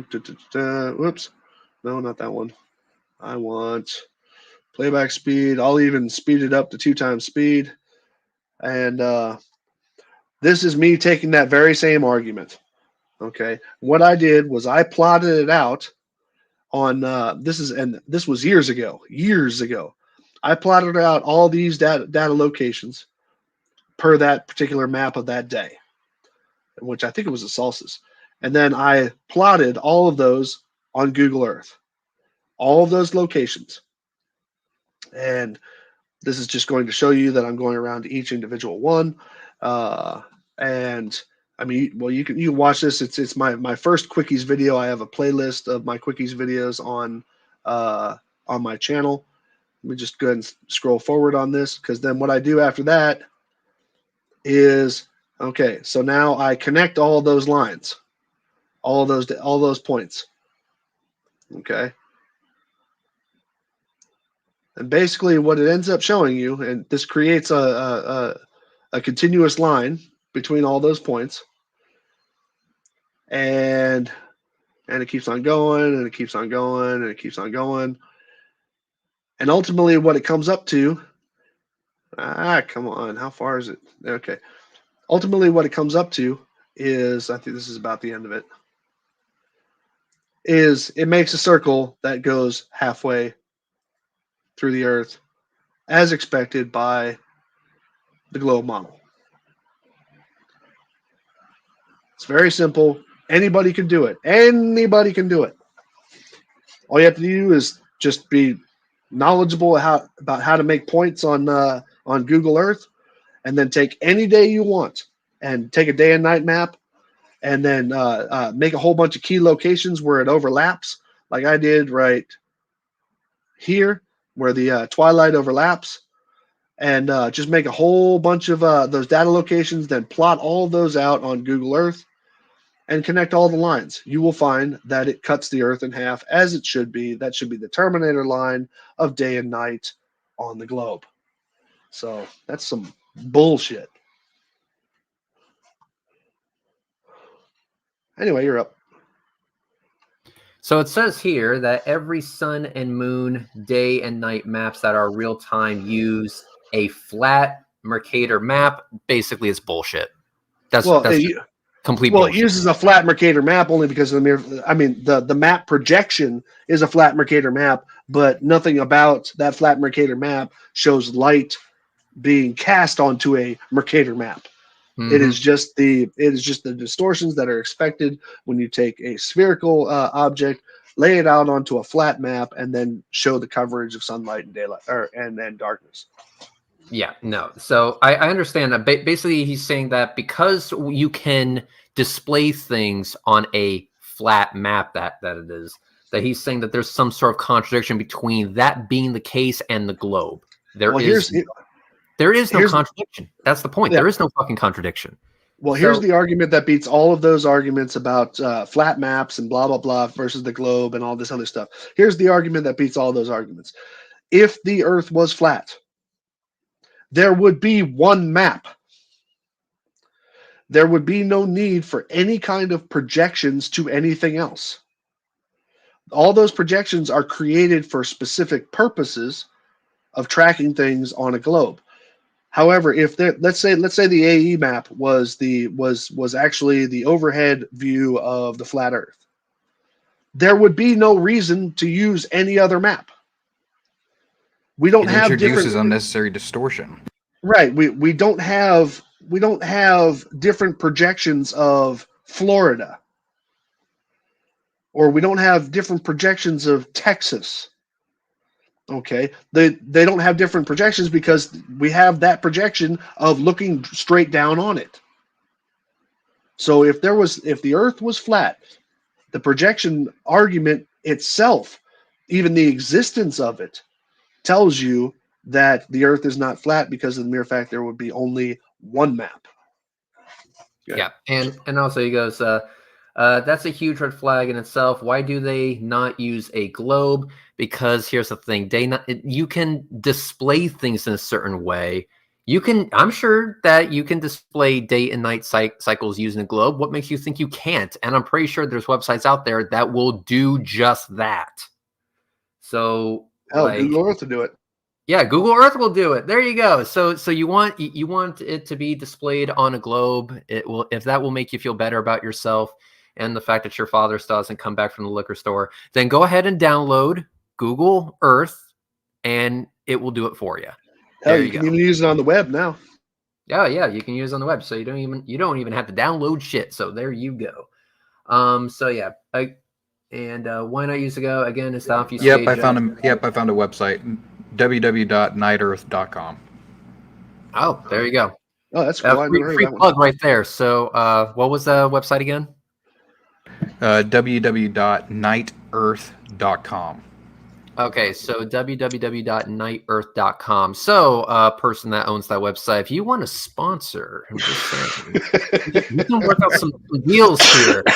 I know a bunch of flat earthers that are apparently triggered when we show day-night cycles on a flat projection rather than a globe. So we can work out a deal. Just get in contact with me, and we'll go ahead and get that set up. To make it work.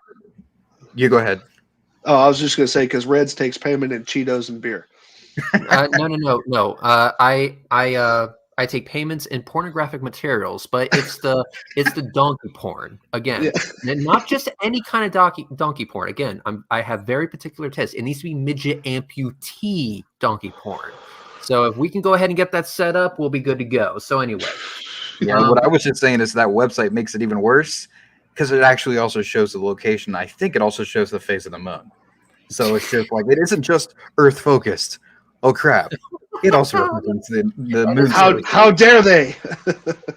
That is excellent. Anyway, again, it's obfuscate just as the huge ridiculous numbers. Everything about the globe requires billions of years and light years of distance. None of it has any basis in reality. Yeah, I complain about how far I have to walk to the gas station too, but it doesn't matter. Those are the dimensions. Oh my god, numbers so big, therefore conspiracy. Is that honestly the fucking argument that I'm getting? Like, I should talk handle the math. I should talk to the electric company. I'm just curious here. Okay, so big numbers, therefore conspiracy. Therefore bad. Yeah. Therefore bad. So big numbers there, but also small numbers as well. Like, for example, 13 or 33. Those are much smaller than billions and trillions. But homeboy gets into numbers here in a second, because he loves saying 66.6. He loves saying it. Oh boy, not this crap again. Mm-hmm. Okay, so anything. Let's go ahead and bring this up again. Another major red flag. And by the way, when he says that something is a major red flag, he's full of shit. Another major red flag is it's the globe side that apparently has all the technology to film space and show everything live 24/7 in space, and yet it never does. Weather satellites. Hang on. Everything is ridiculous and easily proven fake. Well, here's the thing. Himawari. Yeah, Himawari. ISS was broadcasting footage for years. Yep, and also there wasn't there a Direct TV or a Dish Network satellite that also had a channel dedicated to showing the Earth from one of its satellites? I heard about that, but I only recently heard about it, so I think they stopped that a few years ago. Because here's the thing: they didn't have a special camera. I think it was a consumer off-the-shelf camera, and then eventually it's got so much solar damage or cosmic particle damage on the sensor that the image was so shit you couldn't see anything anymore. So they shut it down at that point. But that channel did exist at one point. It was screw it. I mean, screw it, man. Go to the NOAA website. Go for latest satellite imagery. Yeah. Okay. And they will play entire things for you. Yeah, but that's 10K, also in 10K resolution, no less. But that's the second thing I want to bring up, is that now we do have telescopes, or not telescopes, but satellites that do what flat earthers want. Again, Himawari. Himawari takes a picture of the Earth that is 11,000 by 11,000 resolution, and it takes one every 10 minutes. Then you have the Epic camera from the one that was launched by Discover, SpaceX. yep. Mm-hmm. Yeah, the Discover satellite. It was launched by SpaceX. I was actually able to see it launch from over 200 miles away. It was. I went for the first launch attempt. Damn it! I so wish I could, because I was there for the first, couldn't go for the second attempt. Yeah, and the second one, if you remember, it was a clear and beautiful day. Shut up, both of you. I'm in Germany. Yeah, Hey, yeah. you guys need to up your space program anyway. Yeah, so by moving it to Cape Canaveral so that we can still make fun of you. Anyway, but if you look at Himawari and you look at Discover, those are satellites that are doing exactly what flat earthers want. But instead, we have some jackass on the internet taking one of the first images that it's sent back, flipping the bitch upside down, and saying, "You see how these clouds spell the word sex?" Well, here's Also, my thing. I've heard some people say it's sex. I've heard it's 666. I've heard a whole bunch of different answers, and the fact that you can't come to a consensus proves that it's just pareidolia. That's literally the perfect evidence for pareidolia when you can't agree on what it is. Here's my thing. Here's the argument: clouds make shapes, therefore conspiracy. Yeah, well, I have all you have to do is Google cloud shaped like a penis, and yeah, I guess Mother Nature's got a bad sense of humor. But of course it does. It allowed flat earthers to exist. Here's the biggest thing, and I know we have flat earthers probably in the chat, and if not, listening or watching later. Here's the thing: until you actually prove with experimentation or with analysis or photo analysis or any kind of other information other than because it can be faked, okay, until you come up with something better than because it can be faked, nobody cares. Literally nobody cares. If you turn around and say, oh, well, that's all CGI, if that's your only answer, then making demands for something else is going to arrive at the exact same answer no matter what is presented to you. I'm sorry, but until you actually do an analysis, show that this was faked. Well, hang on, Sly. We can't just jump to conclusions like that. I have to kind of go against you on that, because we can't just jump to conclusions. We actually have to check before we make assertions like the one you just made. So let me check my bucket of fucks real quick. Hang on. Yeah, right. Okay. So I have here my bucket of fucks here. All right, let's open this up. All right. Nope, I'm fresh out. Okay. No, but I mean, I get so tired of the standard, the standard issue knee-jerk response. Oh, that's CGI. Prove it.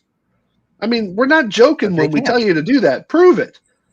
I love when you go backwards in history and you try to pull up like Apollo images where it's 1960 and it's just like, oh, well, it's CGI. And it's just like, okay, I pulled up, I don't know if either of you follow me on my non-flat earth, my non-debating channel, but I've been posting constant footage and clips that NASA made in the 80s and 90s, of concept missions. If you've watched any of those clips, it's absolute ass. It makes claymation look like the Mona Lisa. It is god awful, and this is NASA CGI. This is NASA CGI. But I had that argument with somebody on Twitter the other day. Of course I did, and the argument that was presented is, well, the government's always got better technology, and they wouldn't let you know what they were capable of doing. Prove it. Exactly. Then how do you know? Show me this machine. If I don't know, a person who, has worked for the Army, worked for the Department of Defense, okay, and I can tell you they're actually behind the eight ball on a lot of things, okay, but how can you, if you don't know what they had, then how do you know what they had or can even claim what they had? Yep. Also, just remember NASA has its own art studio and hires film artists. its ISS has been proven fake many times. Yeah, about that. Then explain why I was able to film it on Friday. With the invisible balloons on it. Yeah, I've seen it through my telescope. Now here's the thing. Let me go ahead and just bring this up real quick, because I did a few things with the International Space Station, and I'm very proud of the work that I have done. So let me go ahead and just do a shameless plug here. But it is relevant. It is relevant to what we're talking about right now. So this is my most recent video, 17 hours ago. International Space Station lunar transit. This is a transit that I was able to film on the 6th. Oh, you saw it? Pretty cool, huh? I also noticed that you stopped doing the increments of time speed. Yeah. So anyway, and then if we go over here, we can see auto tracking the space station with the P1000. This was not a transit. This is the camera actively following the International Space Station. And there's the image in the thumbnail that I was able to capture from it. If we scroll down even further, we can see Nikon P1000, ISS lunar transit with SpaceX Crew Dragon. In this particular transit, I was actually able to see the Dragon docked to the fucking space station. And if we go down even further, verifying the altitude of the International Space Station. This was the parallax measurement that I did with Astronomy Live. Yeah, but didn't one of you also like track Dragon as it was making its approach to the ISS? I think I remember that. I believe that was somebody. I don't think that was Astronomy Live. It sure as shit wasn't me, because all I have is the P1000. No, I saw the pictures of it. It wasn't with either of them. Yeah. Again, all I have is the P1000 because that's the only thing flat earthers accept for some fucking reason. But and it's not just lunar. If we go right up here, ISS solar transit on 2/26/2022. You can see the space station. My YouTube channel is filled with my own observations of the International Space Station. You can see this shit yourself. It's not that hard. And so and not only that, but I didn't just observe it. We also have measurements of the fucking space station. We know its altitude, we know its size, and we know its speed. We know that the space station is real. Now, let me just repeat that just in case flat earthers tuned out. We know for a fact that the space station is real. And let's just add in one last thing there. One last little thing there. You didn't just happen to accidentally point your camera at the moon and catch a transit. Nope. I used a website called transitfinder.com. Right. And that can be used anywhere around the world. Yep, correct. It can. It can, absolutely. In fact, let me go ahead and just do this real quick since this Anthony Ferguson guy wants to bitch about the space station. So I'm going to go to transitfinder.com and we're going to click on the calculate button. Okay, so let's go ahead. Are you expecting him to do work? Yeah, you expect them to do work. No, Mr. Big Mike. I expect them to die. Anyway. So let me go ahead and present the screens right here again. So this is transitfinder.com. Now you can see it shows Hubble, ISS, Tiangong, or whatever the fuck it's called this week. And it shows all of these different transit opportunities. Now you can see that they all kind of miss. They're not over the actual face of either the moon or the sun, well, except for this one, but only barely. But that's only because of the starting location that I told the website to look from. If I were to, for example, show this one on map, so if I click show on map, you'll see this corridor right here. So if I'm anywhere within this corridor, I will be able to see where I would be able to see this transit. So for example, if I'm in the center of this corridor, you can see that the transit goes down the center of the sun. If I'm towards the edge of this corridor, you can see that the transit comes towards the edge right here. But this tells you exactly where you need to be. You could be anywhere within this long ass strip, and you will see a transit, assuming the weather doesn't fuck you there. You know what else I also find interesting about that the path that you just showed? Mm-hmm. If you go back to it, The thing about orbits is they always, unless you make an orbital burn maneuver, change things, they always come over the same point that they started at. Where does that line happen to coincidentally pass over? Oh, Go wow. figure. Right over Canaveral, yeah. Right over Cape Canaveral. Where did Hubble launch from again? Cape Canaveral. I just can't remember. Oh, what a coincidence! I just Huh? can't understand this. Now, also, let's go ahead and bring this up. What the fuck? Hang on. Mine looks like the Reebok sign. Hang on. Listen, nobody needs a long ass strip from Reds. That's because you didn't pay me enough. Okay, we went over this. We'll talk about more in DMs. Cheap ass motherfucker. Anyway, and if we go to like this one, Tiangong, you can actually see like its distance from the observer. So if we hit show on map, as you can see, I'll have to go much further north in Florida. But so long as I'm anywhere within this corridor, like let's say Gainesville, I'm in the corridor in Gainesville, go here or off the side of the road right here, you will see exactly how the transit will go over the moon. You know the date, you know the time, you even know the transit duration. It says that this transit is going to take 0.9 seconds. So again, quick one. Yeah, it's good. All of them are quick. So it's almost like orbital velocity is fucking fast. So flat earthers, understand this. This website is free. You don't have to pay for it. It is a free website. This is the website that I used for all of my observations involving the International Space Station. So if you go to this website and you use it, you have a Nikon P1000, you saw what it's and a solar or lunar filter. Yeah. Or a solar filter or the ability to shoot the moon. Yeah, exactly. And basically, if you're pointing at the moon when it tells you to, and you're in the right spot, then you will see a transit. It's just that easy. This does all of the hard work for you because it takes into account the globe math that you guys say doesn't fucking work, and it does the math for you, and it says, okay, if you are at this spot at this time looking at the moon, you will see a transit. Go ahead and put mine up for a second. Absolutely. Now I just did a search, the same exact search that he did. I'm up here in Kaiserslautern. Now, one thing that you'll notice is normally you can do only solar, only lunar, or all the transits, just to find out what you have available. You'll notice that on mine, I don't have any solar transits available, and the reason why is because I am at what do you call it? I'm a lot farther north than Reds is, so it's because the sun is so low on the horizon, above the horizon during the winter time for me up here, due to the tilt of the Earth.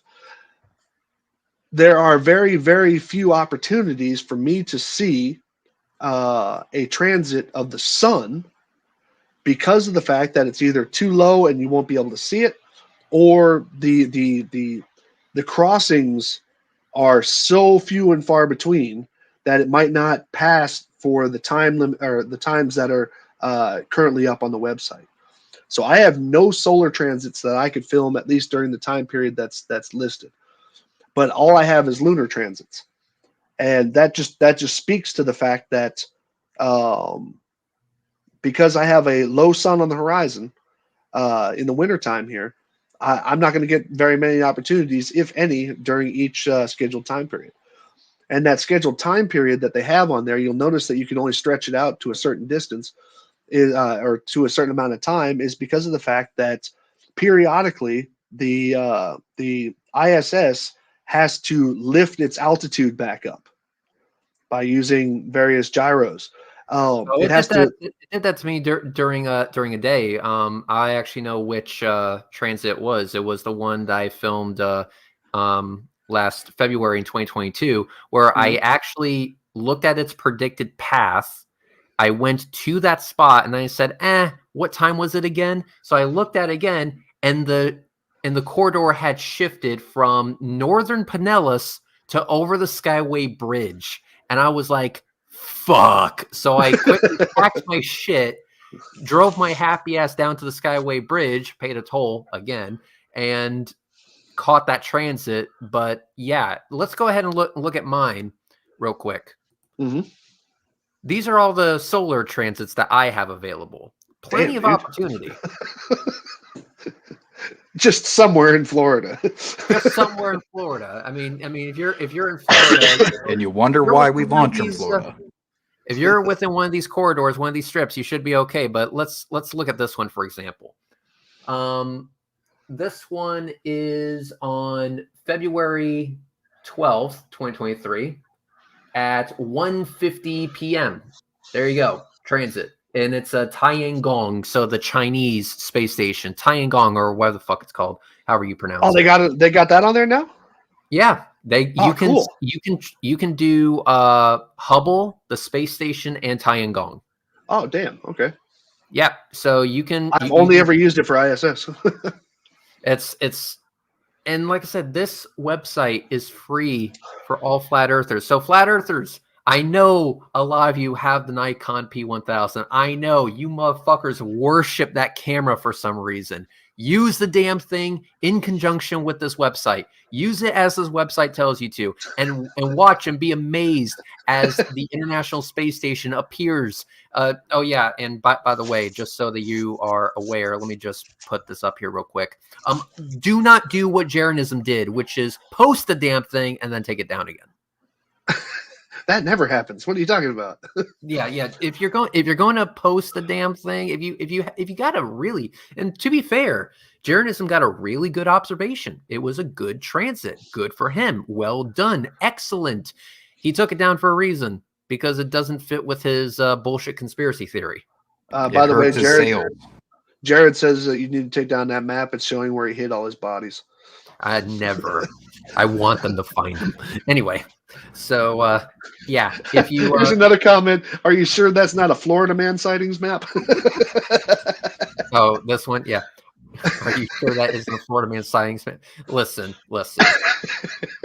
A Florida man sighting, listen, you would have to highlight the entire state, and then you click all around it. It should be able to pop up a story that happened there. Oh, let's see what happened here. You click on it, it says, man arrested for assault with a deadly weapon after he shoved an alligator through a Wendy's drive-thru.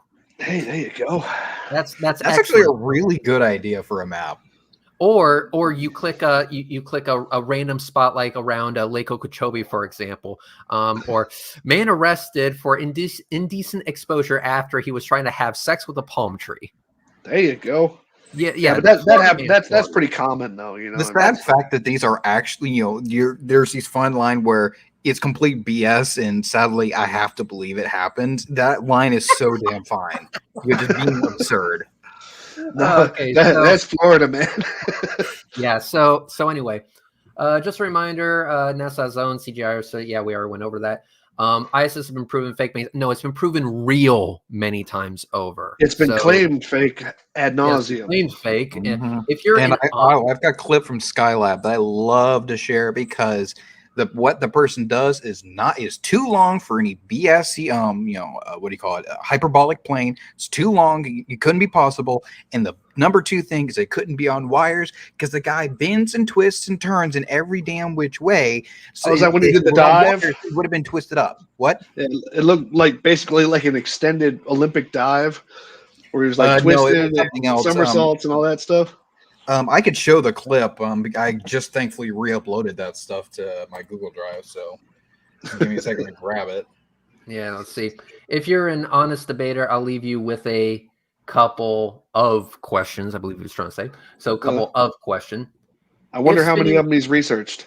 Yeah. Don't fucking go there, Sly. Don't do it. Don't do it. I know you want to do it, and believe me, I understand. Don't do it. If spinning Earth around the sun is tilted 23.4 and the 180 around the sun creates winter and summer, why is everything on Earth outside the 66.6 degree polar regions not in 12-hour day and night every day? Ooh, I know.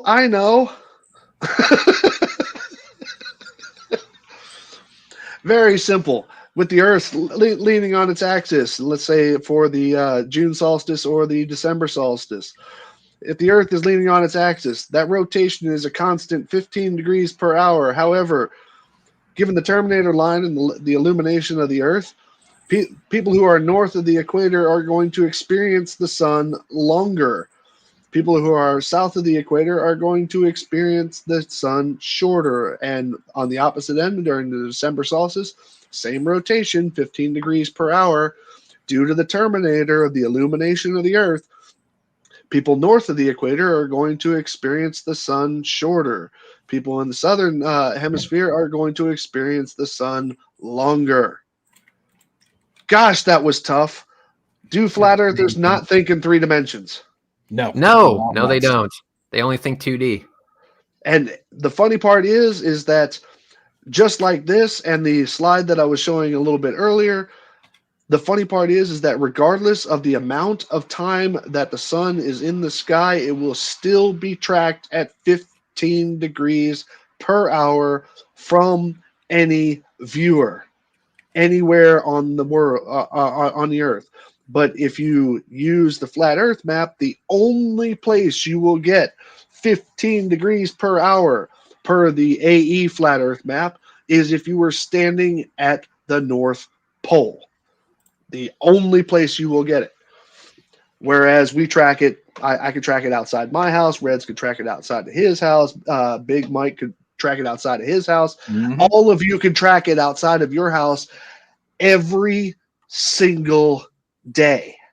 And that concludes that we have a spherical Earth that is rotating, and we're watching the sun go across the sky because of that rotation, as opposed to the proximities that are required for a sun doing circuits around the North Pole above a flat Earth map. Yeah, I love doing solar observation experiments just because they're so easy to do, and it's so repeatable. You keep bringing in more and more people, and it's always the same result. And you try to plot it on a flat object, on a flat plane, and the sun's all over the damn place. Oh, I've done the second multinational you start to experiments, same bend thing. it- Yeah. By the Let's, way, I also have that video up I mentioned earlier. If you want to take a minute to see it, it's only Yeah, 2 we'll minutes, take a 15. look after this, but I am getting called out, and I have to be honest here. So they can't even 2D, don't lie, and Reds, they don't even think 2D. You are correct. I am sorry. I forgot not to give flat earthers any fucking credit whatsoever. So that is my bad. I apologize, and I shall not make that mistake again. Never underestimate a flurf in terms of stupid. Never underestimate that. It's like okay, so if not 2D, definitely they don't think in 1D. I'm just gonna go with they don't think. There, I fixed That it. works.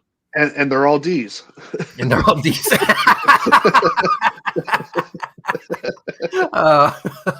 See, we have fun here. We have fun on the Red Rhetoric channel. We have fun. This is us having a good time. So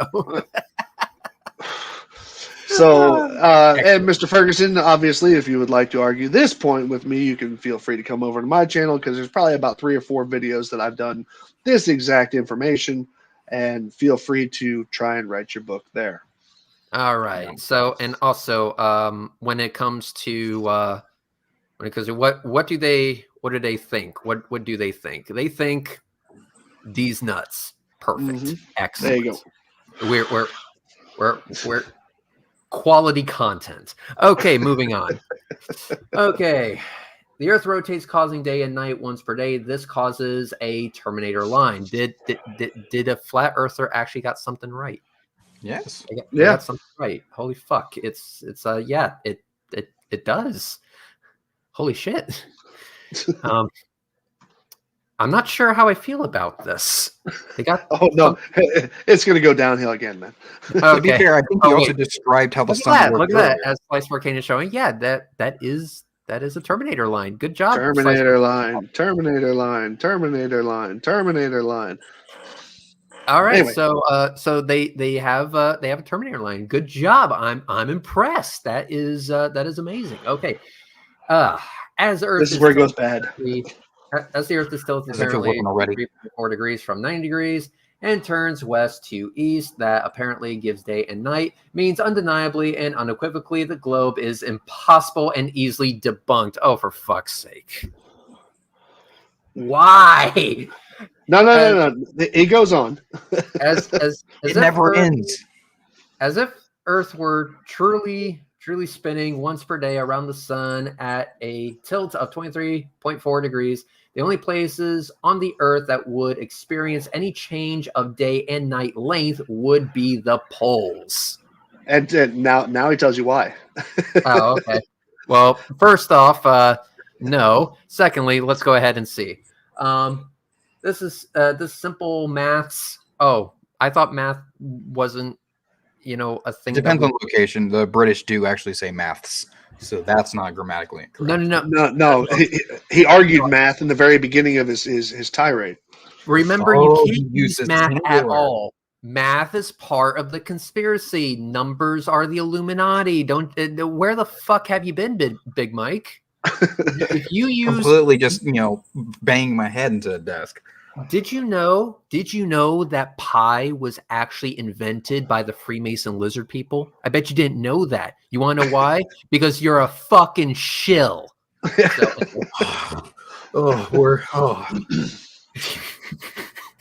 It's a conspiracy, man. It's all by the Freemason lizard people, Illuminati, with their fucking secret handshakes. That's how they invented pi. It's actually a value of the secret handshake. What about the secret handshake is pi? I don't fucking know. You think they tell me this shit? But I'll tell you one thing: the fucking Illuminati with their CGI fucking studios. That's where they had their blood sacrifices with the virgins, and they eat babies and kick puppies. And if you were to go into those layers, those evil fucking Dr. Evil layers, they actually have, an experiment that shows that rockets don't actually work in a vacuum, despite that fucking shill Slice Arcane proving that it does with this vacuum chamber. Do you believe in vacuum chambers? They're all lizards. They're all lizards. That's why money's green, man. One of these days, I will talk to a Freemason, and we will have a beer, and it will be amazing. I know many. I know there's they have one of their whatever you call them, halls or whatever, is just lodge. Like 10, 15 miles from where I live. Never been there. I just know it exists. I should go there and just knock on their door and be like, "Hey, yo, quick question. Can we do an interview? Because I got some shit to ask you." just see if they let me in. I'm just going to introduce myself just like that. Like, yo, I got some shit to ask you. I just understand most of them are just like carpenters and architects, people that just work on buildings. So it's just like they'd be like, okay. No, like ask me a plumber for an interview. No, there's plenty of general businessmen and also just regular 9-to-5ers and stuff like that. Yeah. Well, let's now see. read the next paragraph, man, because you're gonna love this. No. This is simple maths. If Earth were 90 degrees around the sun, spinning once daily, exactly half would be day, half would be night every single day. But by moving the Earth with 23.4 degree tilt, you change that scenario. But you still always have a perfect mathematical model. The 23.4 degree tilt leaves 66.6 degrees latitude, either going into darkness or going into light, depending on what month Earth is going around the sun. Now, take into account what he just said there, the second sentence, which is the 23.4 degree tilt leaves 66.6 latitude, either going into darkness or into light. That what he's stating there is that the only place that sunlight should even occur on the globe is between the tropics of Cancer and the tropics of Capricorn. What? Whoa, that's dumb. It says right there, the 23.4 degree tilt leaves 6.66 or 66.6, which I think flat earthers just like making that association. Nobody ever says a fraction of a quarter of a circumference. Nobody says that. And leaving the argument that what Earth's tilt actually precisely is has different values, because right. I think that's relative to the sun's equator. But if you suddenly change it to the the ecliptic that all planets are on, that's different. If you change it to the celestial pole, that's different. And it's Yep. just they're picking the one coincidental number that they like. Right. Well, And it's not remember, you gotta all find it's called numerology, I believe. Yeah. And I was able to use numerology when talking to another flat earther called Russian Vids, and via numerology, I was able to prove conclusively that he had a sexual relationship with O.J. Simpson and was the bottom bitch. It was a glorious day that day, and for some reason he didn't want to talk about numerology after that. But moving on, right. But he's saying that what do you call it? The tilt leaves 66.6 degrees latitude, either going into darkness or going into light, depending on what month the Earth is. That means that everything outside of the Tropic of Capricorn or the Tropic of Cancer is going into light or going into darkness. So I'm showing your model again. Okay. I'm showing your model again. So show everyone where Tropic of Cancer and Capricorn is, just based on your globe thing. Let's see here. Well, hold on a second here. Insert shapes, align. Let's see. So that's 10, 20. I would say right about here. Let me make that a little bit more viewable. Hold on a second. Draw. No, not draw. Insert. What the Shapes hell? and, Yeah, no, it's not gonna be shapes. I got. Well, you're I want using to change the them. damn. Fuck well, it. You pointed it out. That's shape fine. format. Try no. shape format. Well, no. It's just I normally don't do this in Excel. But and let's see, that'd be 10, 20, because I actually have these by latitude and longitude, the grid that I drew. So this right here would be latitude and longitude lines for Tropic of Cancer and Tropic of Capricorn, roughly. There we go. So there you go. So now you can see like an actual representation of it. It kind of so just your flurf speak is better than mine. So he's literally saying that this leaves 66.6 latitude, either going into darkness or going into light, depending on what month Earth is going around the sun. So what is he actually saying there again? He's trying to say that he can type with his asshole. Pretty much. That's a hell of a Okay, trick. so this is that comment right there. It like you can take this in so many different ways. Is what I'm trying to say. He's not truly explaining what he's really getting at here. He's saying a lot of words and a lot of terms, but none of them mean anything in the sentence.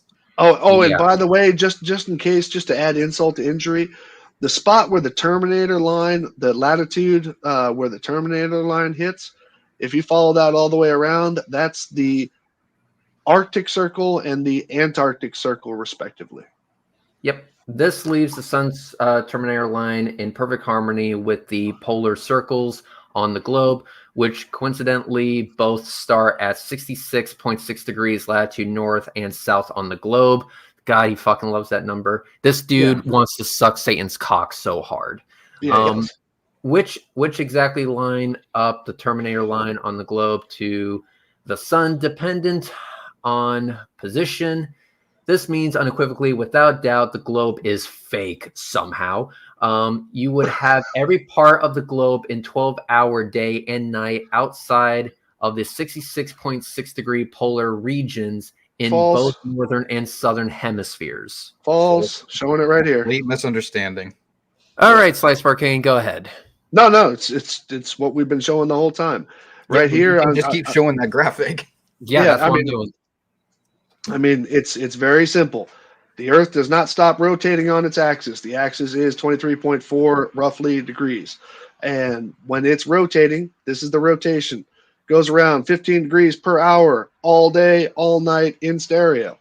And but when you are tilted towards the sun during the June solstice, tilted away from the sun, meaning the top of it. Sorry for you people in the southern hemisphere.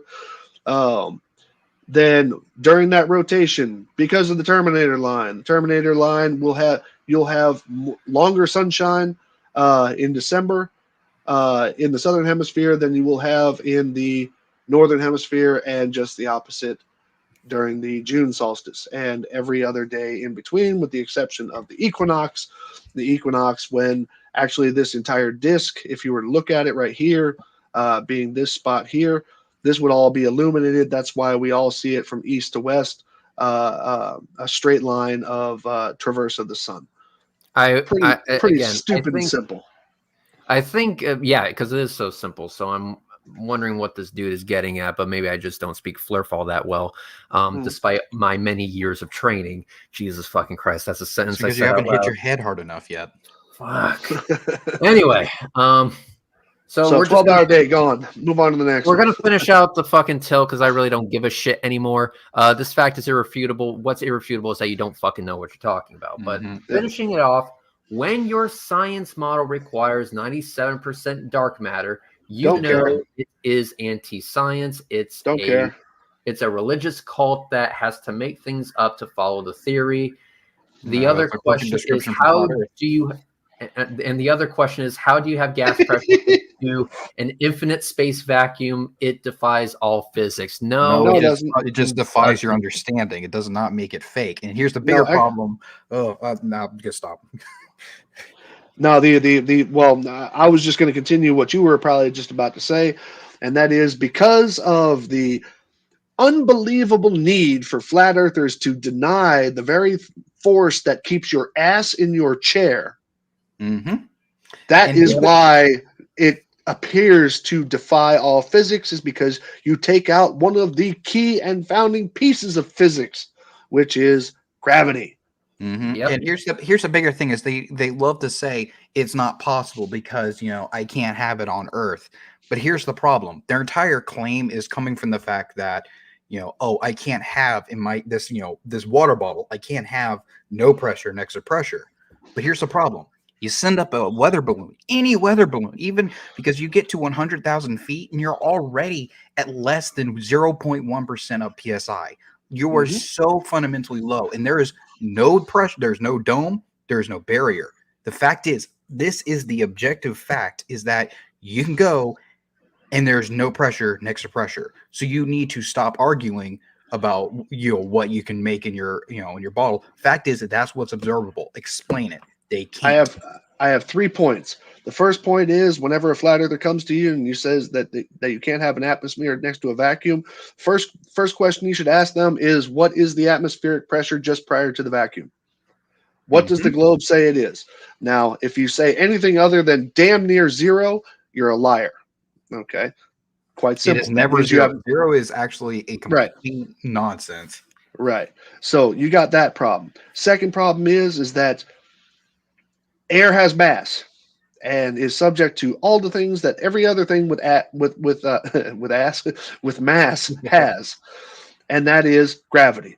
Okay, you would be 100% correct if gravity didn't exist and you wanted to go into the second law of thermodynamics, which goes into entropy, which no flat earther actually knows what the hell it means. All they saw was that black and white video with the guy with gas in one side, and then it escaped to the other side because it escaped to the lower pressure. Okay, which we do not see happening on the atmosphere because we keep on bringing up the pressure gradient, which none of you guys like to hear because of the mere fact you want to say, oh, well, you can't have pressure in the first place without a container. No, you will not have in a pressurized container, you will not have a gradient, period. You're not going to have it. Pressure means force by area. And that you bring up force, and that's a completely different problem because here's the bigger question. Okay, what force is acting on the air? Because let's go to Newton, basic fundamentals of physics. Matter will not move unless a force acts on it. So therefore, you got matter. It's sitting there at 100,000 feet or 300,000 feet, whatever. It's sitting at the edge of the atmosphere. What force is acting on it to make it go away from Earth? What force? Vacuum is not a force. Vacuum is a lack of matter. So what force is pulling it up and away? Now, why isn't it pulling it up and away from the higher density of atmosphere at ground level? Well, let's go ahead and just consult the experts here. So I'm going to just ask. So what holds the atmosphere to the Earth, Desert File? Gravity, you fucking retard. Fucking gravity! Gravity! Gravity! Thank you, Desert File. I appreciate it. So, it's according to Desert File, it's gravity. And also, one more thing. Let's go ahead and share this real quick because this is absolutely fucking beautiful. What we have here is an Atlas V 551. This is a launch where the rocket is launching towards the morning sun. Now, at this particular point of the launch, you can see how the gases are behaving. They're together still, but as the rocket continues through its launch, you'll notice that as it gets higher and higher and higher, the gases start to expand more and more and more. This is because the rocket is going into a vacuum. Eventually, ladies and gentlemen, boys and girls, brothers and sisters, the atmosphere around the rocket gets so thin that the gases can expand so wide that's very, very difficult to see the gases. They get a little bit faint. And it's very hard to see them in the fucking camera. But this is a beautiful shot. I think it's a fucking beautiful shot. It is. Well, didn't your buddy the other day say that's showing a tin can basically going in the air at thousands of miles an hour, hits the dome, and somehow nothing happens to it. Yeah. They love to constantly say that. Every time you show them a video and it happens to have a yo-yo D-spin mechanism, they immediately say it's bouncing off. And it's just like, are you kidding me? Do you know what would happen to a soda can that you threw at a couple 100 miles an hour, even a couple dozen miles an hour at a wall? Yep. And look at this. As I skim through this video right here, just on this tiny screen. I know it's hard, but you can actually see the gas is expanding as altitude is increased. This is showing that the atmospheric pressure is falling like a rock, due to gravity. So if you're able to see this with your own eyes, in this case, a Nikon P1000, the flat earther camera of choice, which is apparently the only camera in fucking existence that doesn't make real-time CGI, then you don't have a fucking leg to stand on when you say that a dome is needed. You don't need a fucking dome for this shit. So when this jackass says, it defies all physics, you can actually go to a launch. Go to an early morning launch where the rocket goes, towards the rising sun in Cape Canaveral. It happens, it happens all the time, especially with SpaceX launching as often as they do. You will be able to see, with your own eyes, with a camera, with a Nikon P1000 even, the change in atmospheric pressure and how that rocket didn't fucking slam into anything on the way there. Imagine that. That fact is irrefutable. Let me point something out here in the chat. First, it said who the F is talking right now. I believe at that moment it was me. I am Slice Barcane, and you can happily come chat with me anywhere you like, where I am available. I am not going to go to some stupid Discord or anything weird like that. This is a globe defending show? No. This is observation and fact, things that you can measure. This is observation and research. What do you call it? Something that flat earthers do not do. And when they do it, and they prove the globe, like Jeranism, they'll turn around and they'll delete any and all clues or videos or discussions or results of it so they can lie about it. So if you would like to, nobody's in the belly of the beast. When you let me say one thing, because it's always seen as an adversarial thing. Okay, let me just say one thing to NoFX. I'll just point this out to you very clearly. When you come to a discussion, you got to bring something. Okay, you got to bring some tests that you've done, some experiments you performed. I'll even take to some certain extent some geometry that you've done. I think every one of us, including the people that are in the chat, would have no problem with that, and we'll have that talk. You need to stop seeing it as an adversarial thing. Okay, you are not here. I mean, unless you're coming here just to look for people to get in a fight with. But which I'm sure you'll find with plenty of the people. I can see a couple icons there who would happily get in a fight with you. But the thing is that if you come with flat Earth, you got to come with more than NASA lies. Okay, you got to And come with please more come- than. And please come with more than just fucking memes, please. Jesus Oh, Christ. yeah, because we've all seen the libraries of memes. Hell, Dirth's got one on his app. He's got a whole library of them, and all of them ready to be shared. So I'm just going to say it like that. You know, I mean, you can see it as if it were some kind of competition or something like that. I think that Reds or Big Mike or even Astronomy Live has no problem with somebody challenging anything that is currently taught right now. I have no Knowledge problem with away. it either, because I'm going to steal a line from Geist View here, and I'm just going to say that I'm not a glober. I'm a flat Earth skeptic. Okay, which basically means that you got to bring it, man. You know, don't just come with, oh, you're all just indoctrinated, you're all just brainwashed, and you believe everything you're taught, and you love the government and all this. Number one, none of those things equate to anything. Okay, I don't care what anybody thinks of my political views, my personal views. What do you call it? What NASA does, what the DLA does, what ESA does, what JAXA does, whatever the China agency does. I don't care about all that. I mean, I will look at it, I will watch it, and if it passes the sniff test, let's just say, then I will at least, in a tentative way, I will accept it as fact.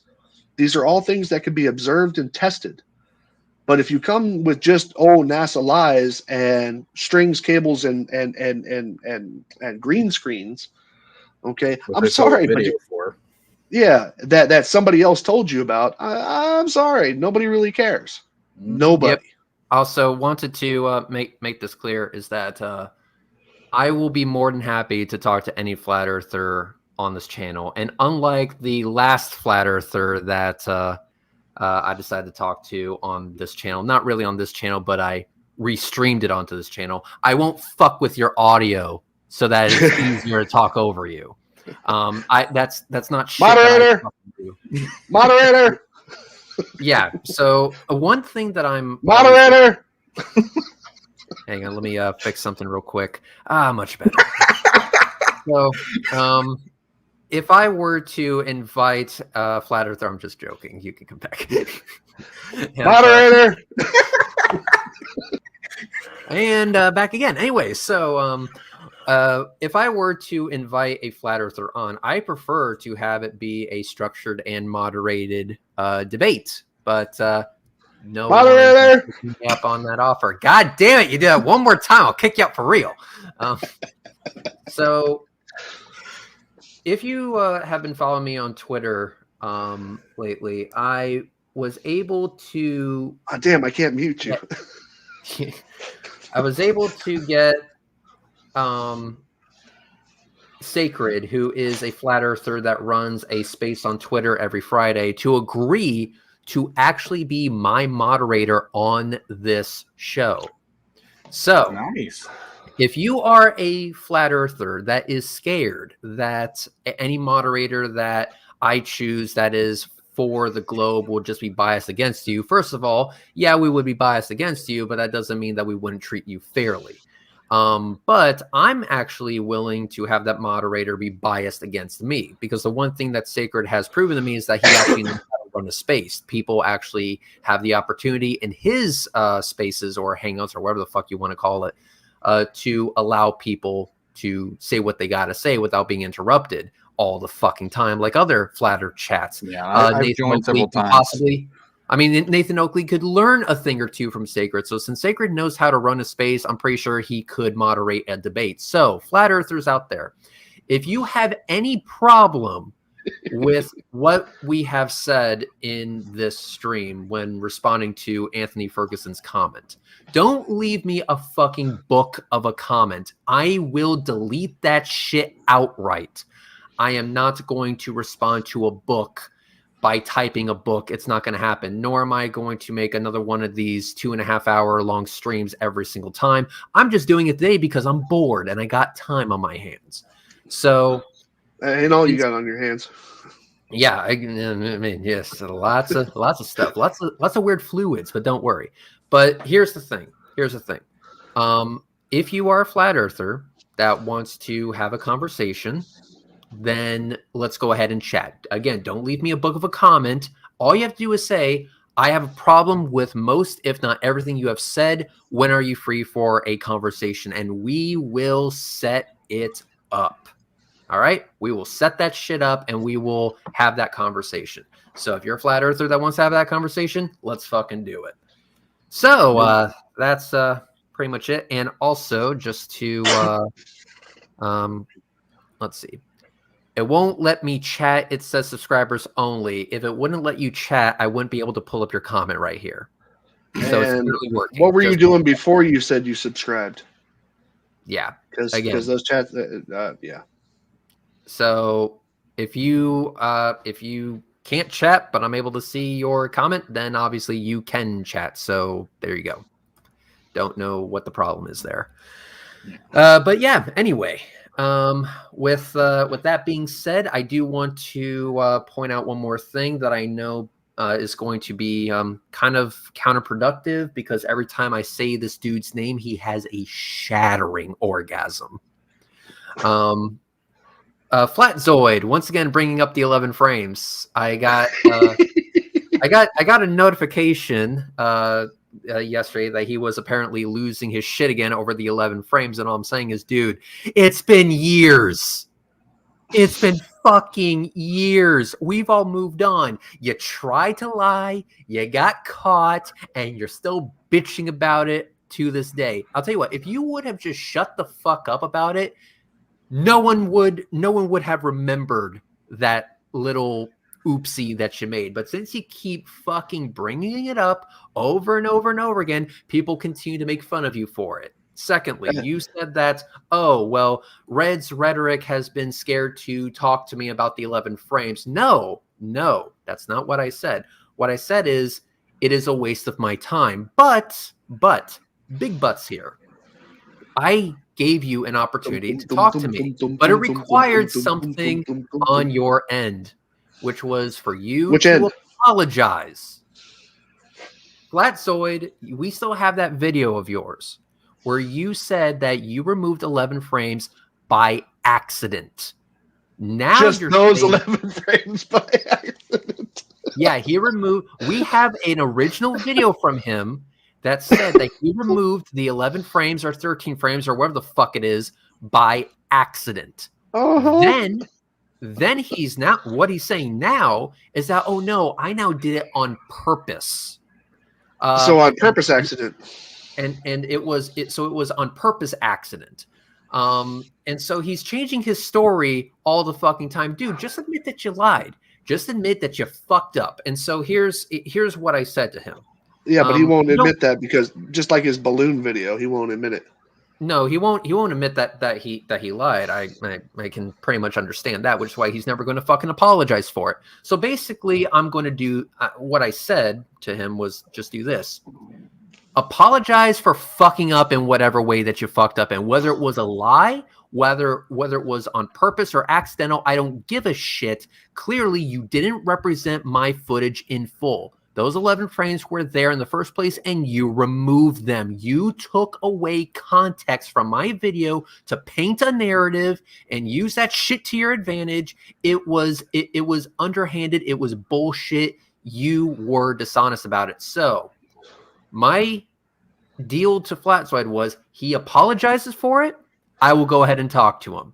Hell, he can be full of shit when he says, oh yeah, Red, I totally apologize for removing 11 frames. You know, he can be a sarcastic little shit about it. He can have his fingers crossed behind his back, whatever. Just fucking say that shit, and then we'll go ahead and have a conversation about it. But don't wait a minute. Bullshit saying that, oh, you know, Red's rhetoric is scared to talk to me. No one's fucking scared to talk to you, dude. Well, no one's fucking scared to talk to you. It's just We would be talking about the same fucking shit that has already been resolved 3 fucking years ago. So of course I'm going to make your ass work for it. Fuck. Well, there's one other thing that has to be added into that. According to flat Earth logic, if you lied once, you are always a liar. Okay. So why So- they don't just completely banish all flat earthers since they all Well, lie? well, But the reason I'm saying that is because how many times do we get told about what do you call it, the photoshopping, because it has to be of the Blue Marble Project. Now, apparently, according to flat Earth logic, because a composite project of satellite images was put together to make a globe previous to Google Earth, mind you. And because they had to use Photoshop to get the clouds and some of the things just to line up because of the satellite footage having overlaps, according to them and according to every other goddamn flat earther out there, that means that every image ever produced by NASA has been photoshopped, quote unquote, because it has to be. Now, if you follow that logic, unless you want to be a typical hypocritical flat earther, if you follow that logic, if he admits to lying in one video according to his own standards, that means he has lied on every single video he's ever made. Or he has to concede that other context is untrue. Yep. So with that, Flatsoid, here's the deal. Just one more time in case you tuned out.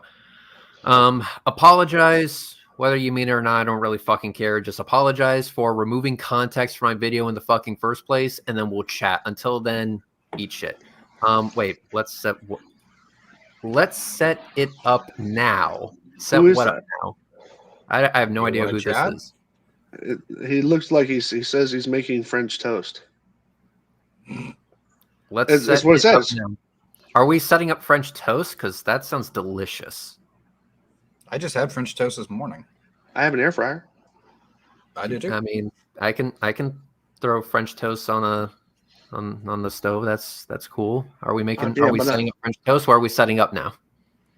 Let's see. Well, previous to that, his other comments were. This is the guy who said he couldn't comment because he wasn't subscribed before he subscribed.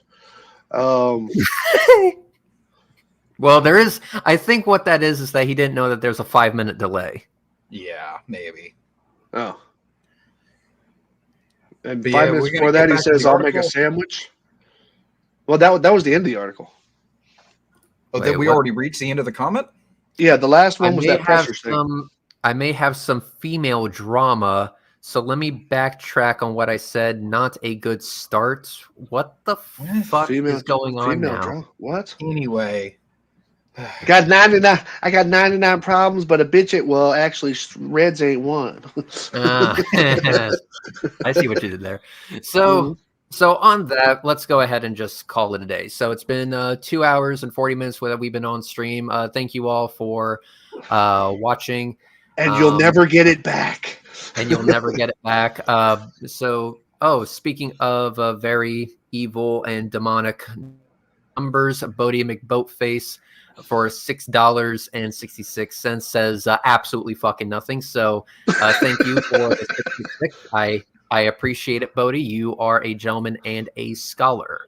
On my next Flat Earth debate, like I said, I'll be going over the super chats that were posted during my debate with Some or Some with 2 S's in the front. How the fuck you pronounce that shit?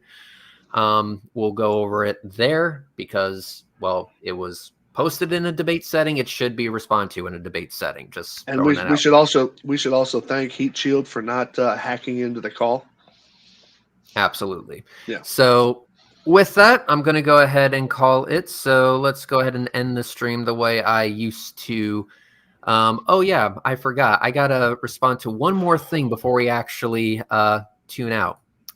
So at Red Strike, how long until this stream disappears? One, it won't. And two, let me explain the way my channel works. If I have a live stream and something were to go fucky, like for example, we were supposed to see something that we didn't actually see on stream, then the stream is useless and pointless.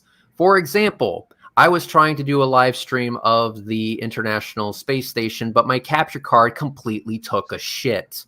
I was unable to show the transit of the International Space Station live. That was Biologically impossible. the stream. So if the point of the stream didn't actually occur on the stream, then I don't want that failed stream to pollute the good content that's actually on my channel. I don't want my channel to be completely slammed with hangouts that in reality are quite shit. So whether that's due to technical difficulties or the fact that the Hubble Space Telescope is really, really fucking small and that you wouldn't be able to see it on a live stream in the fucking first place until after I got home and, you know, really cropped in and fucked with the contrast and shit like that, that you wouldn't be able to see it on a live stream because I wasn't doing that in real time, then the stream doesn't meet my quality standards. That's the reason. If I have a live stream and it doesn't meet my quality standards, I'm going to unlist the stream. Now, here's the thing. Every single live show that I have had is still accessible. You can still find them. The way that you find them is that you follow me on Twitter. So that live stream I had with Sacred, you can still access that live stream by clicking the link to it on my Twitter profile. So if you really want to watch a stream where I failed to show live the transit of the International Space Station because that's your kink, not kink shaming, but again, if that's your kink, you can follow me on Twitter, and you will find a link to all of it on my Twitter. It's all right there. You won't see it on the main page on my YouTube channel, but you will find a link to all of it on my Twitter. And if you don't do Twitter, first of all, congratulations. But second of all, you don't really need a Twitter profile just to click on my fucking Twitter. You don't. Just go to, let me do this real quick. So if you go present screens here. All right. So if you go to my page, you don't actually need a twatter. You just click here. Click that shit. Look at that. Twitter. But then if we scroll down,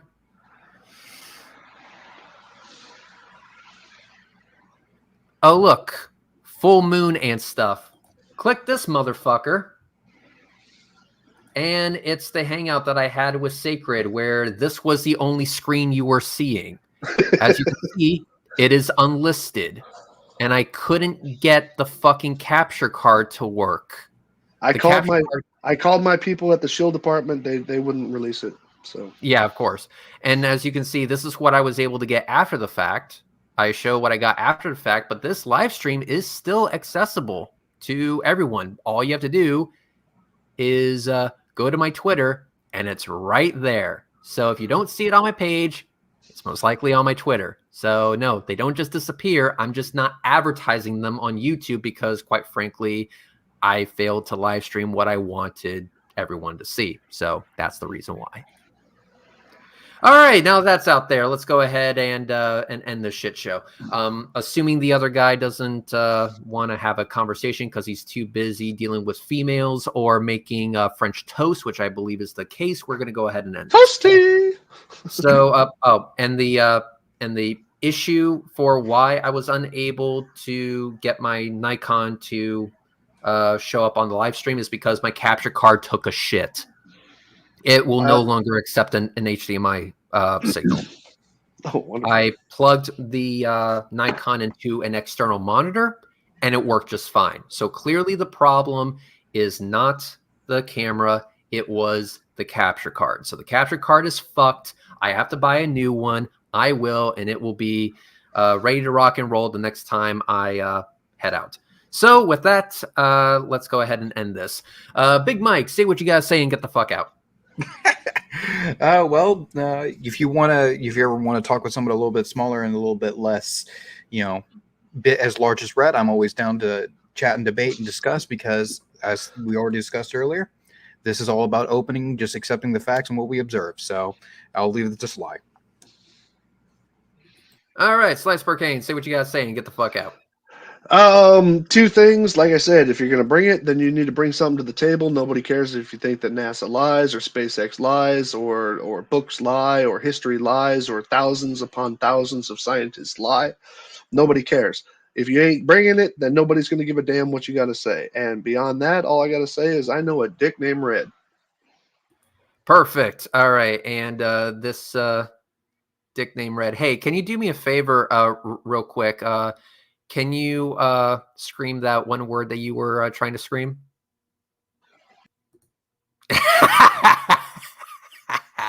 I got you, you son of a bitch. Oh, God. Anyway, so with that, I'm going to go ahead and end this. Thank you very much for watching. Thank you very much for being here. And with that, I will talk to you all later. Peace out, Girl Scouts. Bye-bye.